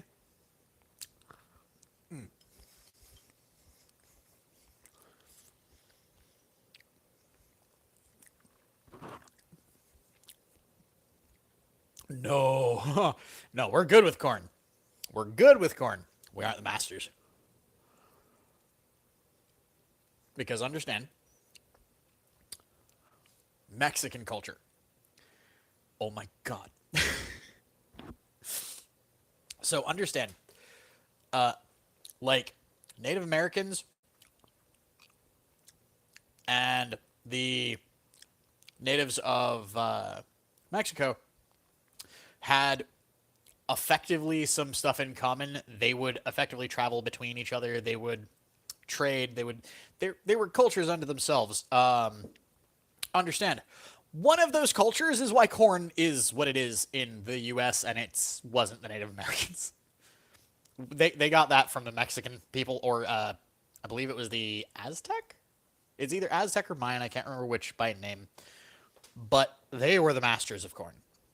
They were so the masters of corn. They still are, but they have other foods that aren't considered like staple crops anymore. They're not like what that country is known for.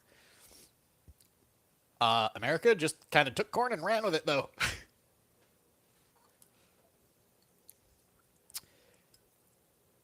But reason I say that Mexican people are the masters of corn, if ever you get the chance, there's a dish called elotes.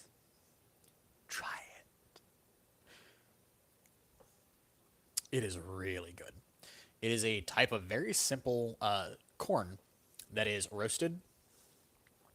It is coated in very special spices, cheese,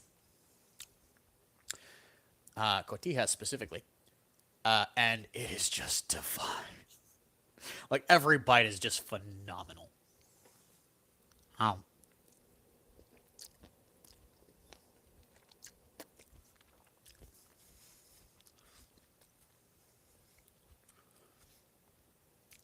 e.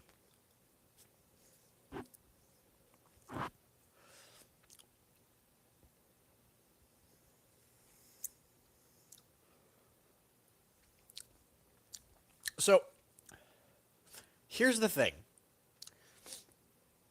I know how it's spelled. Is it kebab or kebab? Because those are two different things. So there's also like 3 or 4 different types of kebab. Because for some, kebabs are a meat skewer. For some, it's meat shaved, having been cooked a very specific way. And in other cultures, it could be something completely different. But that particular like dish, the name for that dish has come up in so many cultures. So it's really hard to tell exactly what it is by the name. Kebabs. So, okay.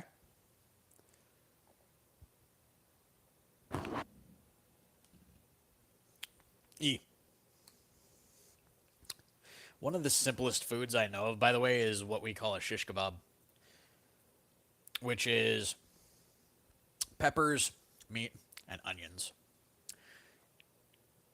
You go on a skewer, meat, pepper, onion, meat, pepper, onion, meat, pepper, onion, until you run out of skewer, and then you roast.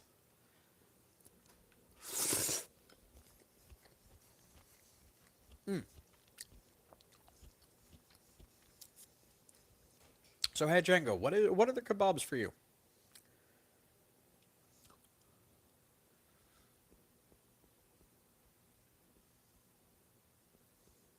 Or kebabs? More than likely.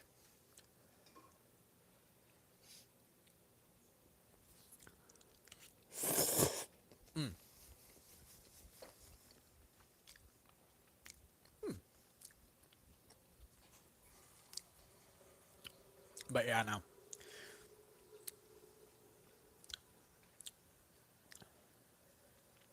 E.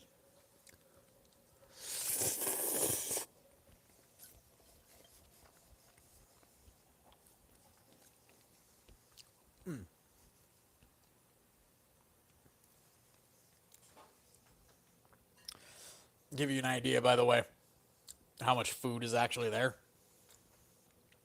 Y'all have been eating for like 30 minutes. Oh, actually, about 20 minutes. And I've still got half my bowl.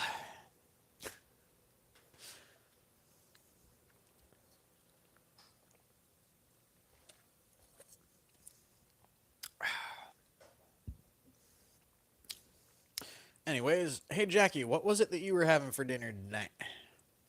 Also, since I don't get to ask this very often, hey Django, what was for breakfast?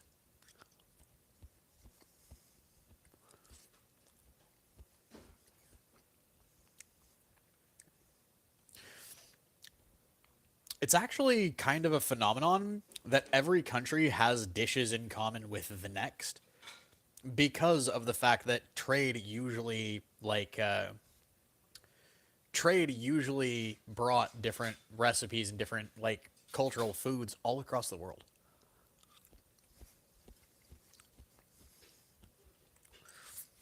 Best example I can give. Did you know the Americanized version of gyoza existed in the US entirely because of Japanese and Chinese immigrants? We don't call it that here.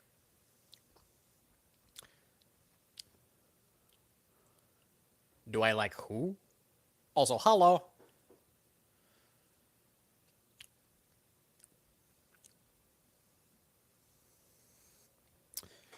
Tacos and some Old Bay goldfish. I've got to ask, what the hell do you mean by Old Bay goldfish?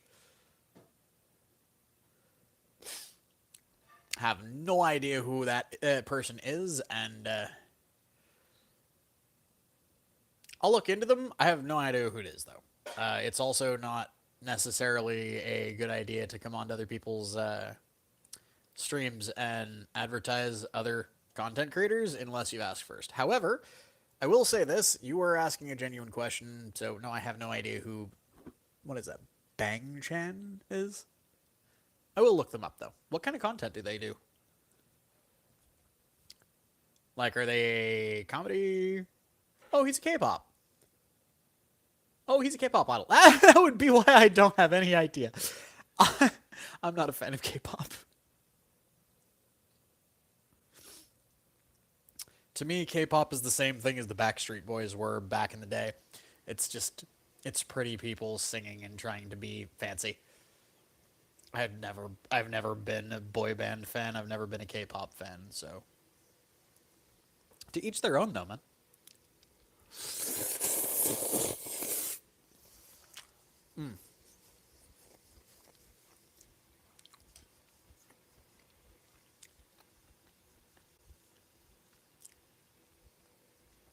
I know, I figured that much, Jackie, but are you the one adding the Old Bay seasoning?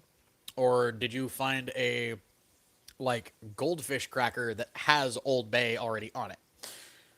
Because if it's the second one, I want to know because that sounds good.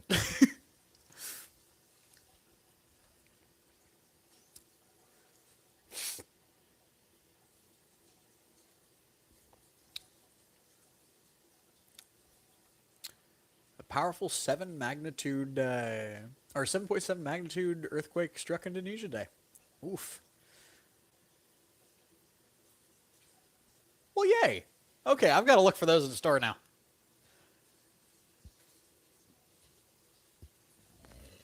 Take dough, make it into a circle, put salty type of cheese with sesame seeds, and into a stone oven.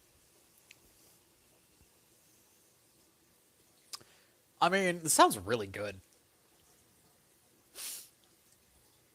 It's also really simple. Sadly, I don't have a stone oven, but I do have a underbroiler, which probably the next best thing when it comes to it. And I'm going to be getting a smoker within the next year or so, when I can save up enough money to afford a good one. Because I don't want to get one of the little cheapy, well, cheapy POS smokers that's going to die on me within the first 3 or 4 uses.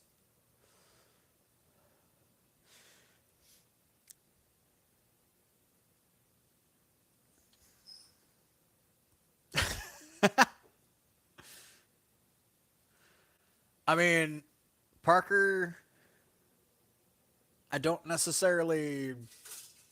I mean, I don't care. It's your funeral if you do. Most people tend to get lost in this thing.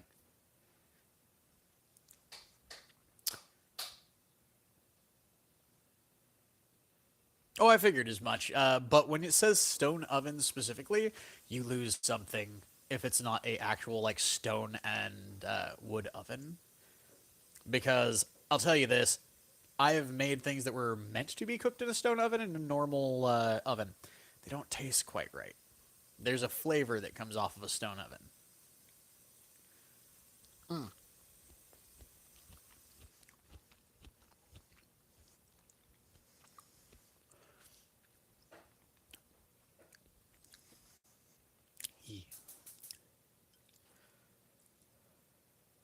That's one of the reasons why I like pizza made in a stone fire oven. Mm.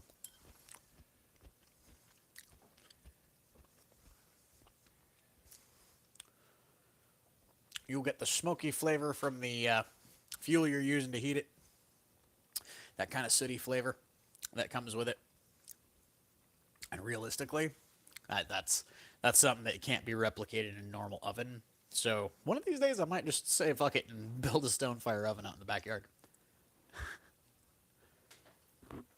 Mm. Ah.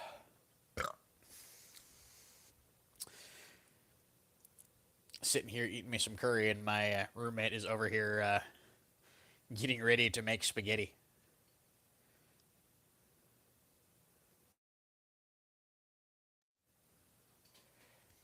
Well, hey, I'm live again. Also, say hi, Chris. Too bad. Wait, what does your shirt say? I'm not lazy, I just really enjoy doing nothing. Fair. Oh,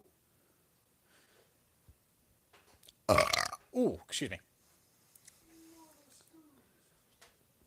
Too bad, bitch. Ah.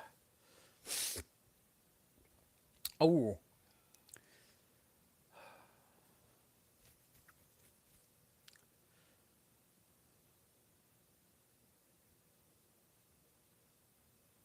But yeah.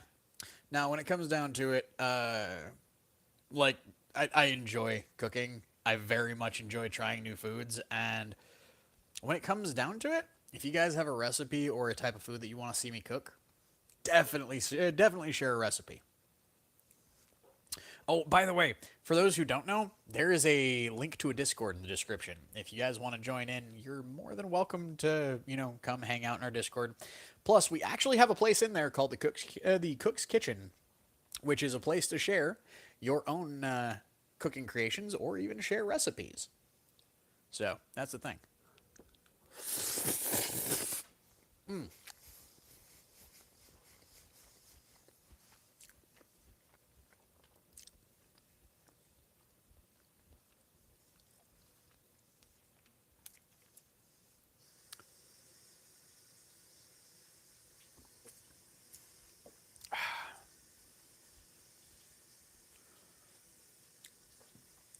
Will do. In fact, hold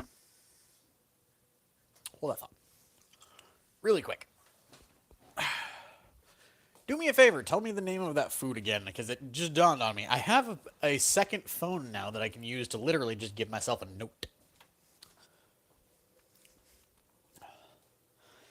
What I mean by second phone is I have an old phone.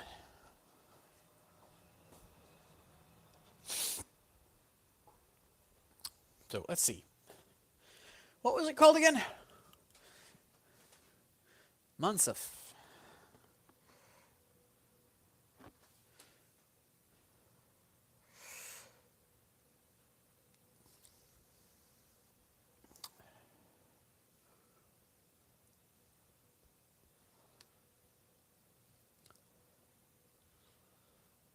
Oh.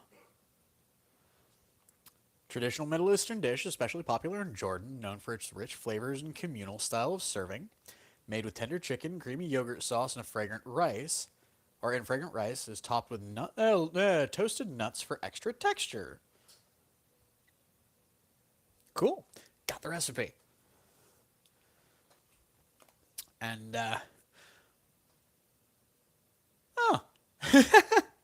I'm glad that was spot on because normally I get those wrong. I'm really bad at like names. I'm really bad with words. I'm really bad with pronunciations. Uh, Back when I was a little more popular, when where my live streams were concerned, I had people that would come on from all over the world, and we kind of made a game out of figuring out if I could pronounce their name or pronounce a word from their culture first try. Uh, that became an interesting concept, but it also apparently led to me accidentally insulting a couple people because, again, I'm really bad at just doing like pronunciations. E. Well, I mean, I've got a recipe, so I can actually see if I can make it. I will need to get some ingredients, but I think I can do it. Plus, it'll be interesting giving a what's the word? Giving foods from another culture a try. I haven't really had much Middle Eastern cuisine, so not for lack of trying, mind you. It's just not something you get very often around the U.S. Oh, more than likely. Uh, One of the things I like about most like good foods is you get sleepy if you eat them. Because I mean, if they fill you up, it's one of those things of just you got a nice full belly, everything's nice and warm, you just can't help it, you just want to sleep.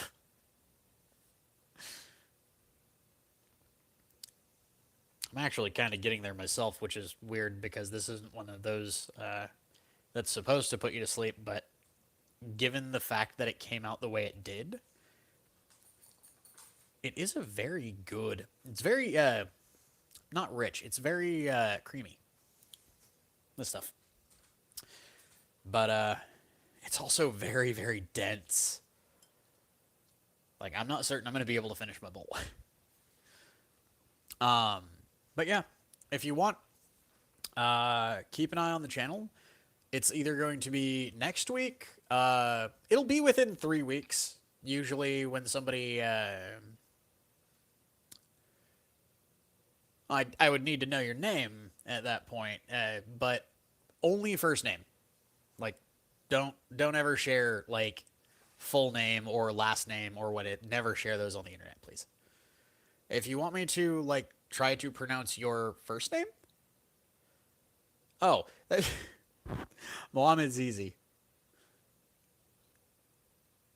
I know a lot of people will like either overpronounce or underpronounce, but like Mohammed's a name that, and I know I underpronounce it mostly because of my accent, but it's one of those names that's very like familiar even over here.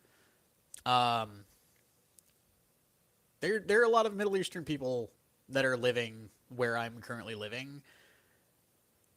It's a fairly common one, but it's still a fascinating name. Uh, I had a buddy a while back.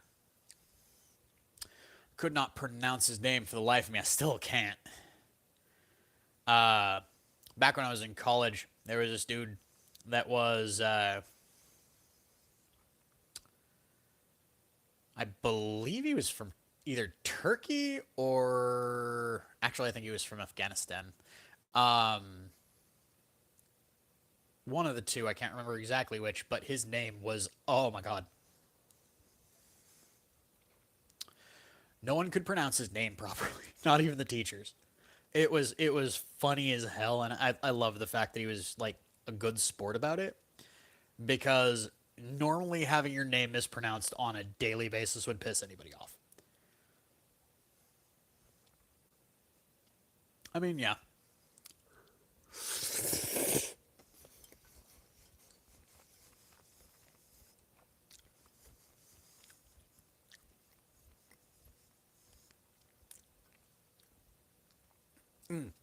Best part was it was one of those names that was like 25 letters long.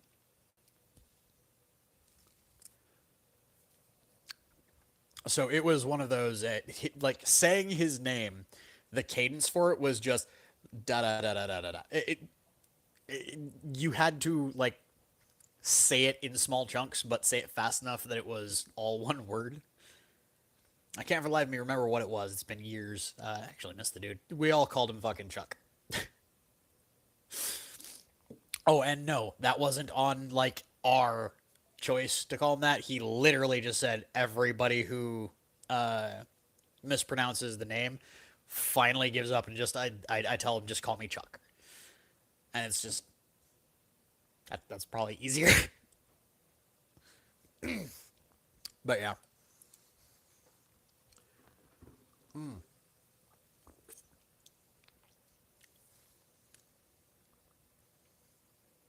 Nart. At least I hope that would be how you pronounce it, but probably not.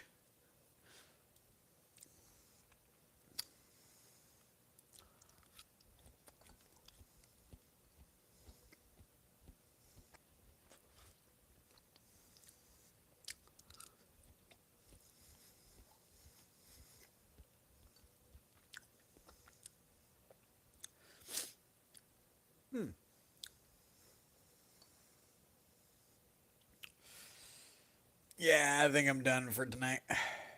Food wise, I'm getting full.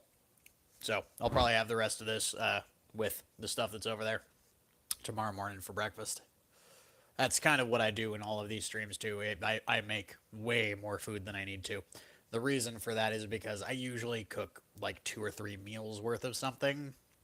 Uh, I usually only cook once or twice a day, maybe twice if I'm like wanting something else. But usually, what I'll do is I'll cook something one night and then I'll eat it that night, the next morning for breakfast, and then I'll have like a simple lunch.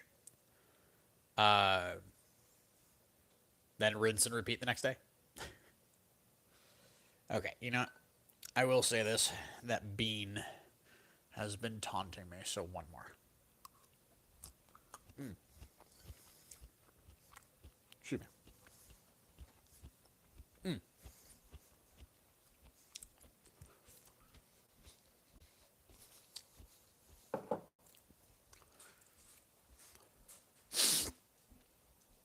Ah, ooh.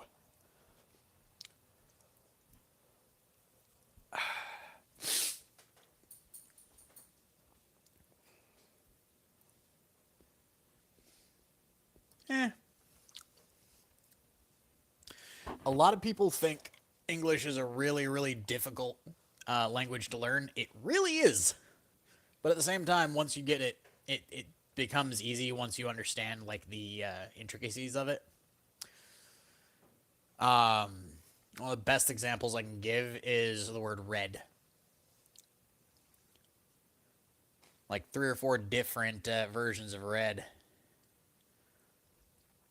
All right, Johnson. Num num face. Um, I'm probably gonna be hopping off here in just a minute myself too, because it is the end of the stream, or at very least we're getting close to it. So, good night, Johnson. Num num face.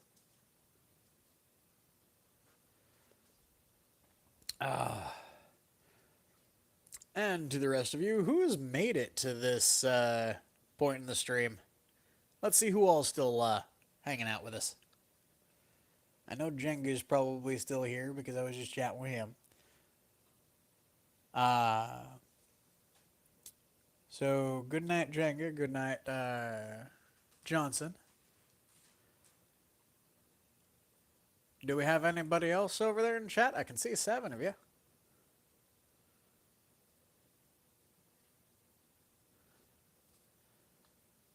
Ah, well. Good night to anybody else who might be watching. Nom nom. Anyways, this is where we're going to leave off. So, if you enjoy... I really need to get a better outro because I almost said if you enjoy the gameplay again. If you enjoy this kind of stream, give us a like. If you want to keep up with this or any of our other content, hit subscribe and ring the bell. Good night, Ramon. Become part of our notification squad so you can see when we upload and when we go live. But for now, this is Kitthesoulless signing off. So until next time, everybody. Bye-bye. Awoo. What's up, Jenga?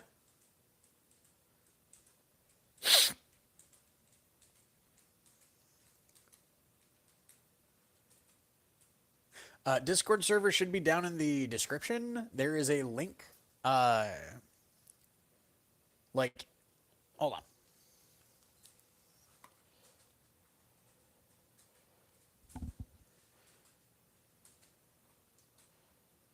This is going to be a weird situation right here, but, like, if you... Oh, God. How do I get to description on this? There we are. Description. So, channel description. Or not channel description. Like, if you can get to this screen, should be right around there.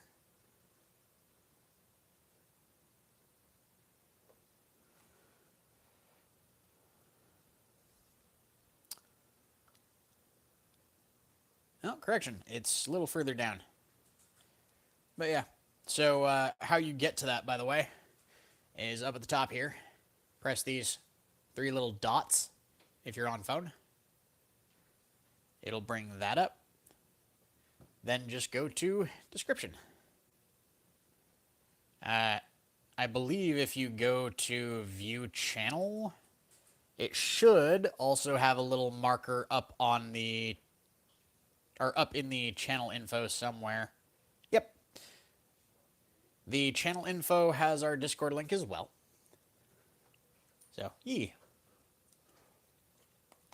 are more than welcome to hang out in there. I will warn you, we are all furries in there, so it is a very rambunctious area, and we do have some people that are not fully sane, myself included. Effectively, we're just a weird little community. But, I mean, anybody's welcome. If you want to come say hey, feel free. Anyways, I gotta get to bed. It's getting a little late, and I have been up since 6 a.m., so... I'll I'll see you guys in the Discord, and oh god, stomach. Oh, excuse me. Anyways, night, y'all. Oh.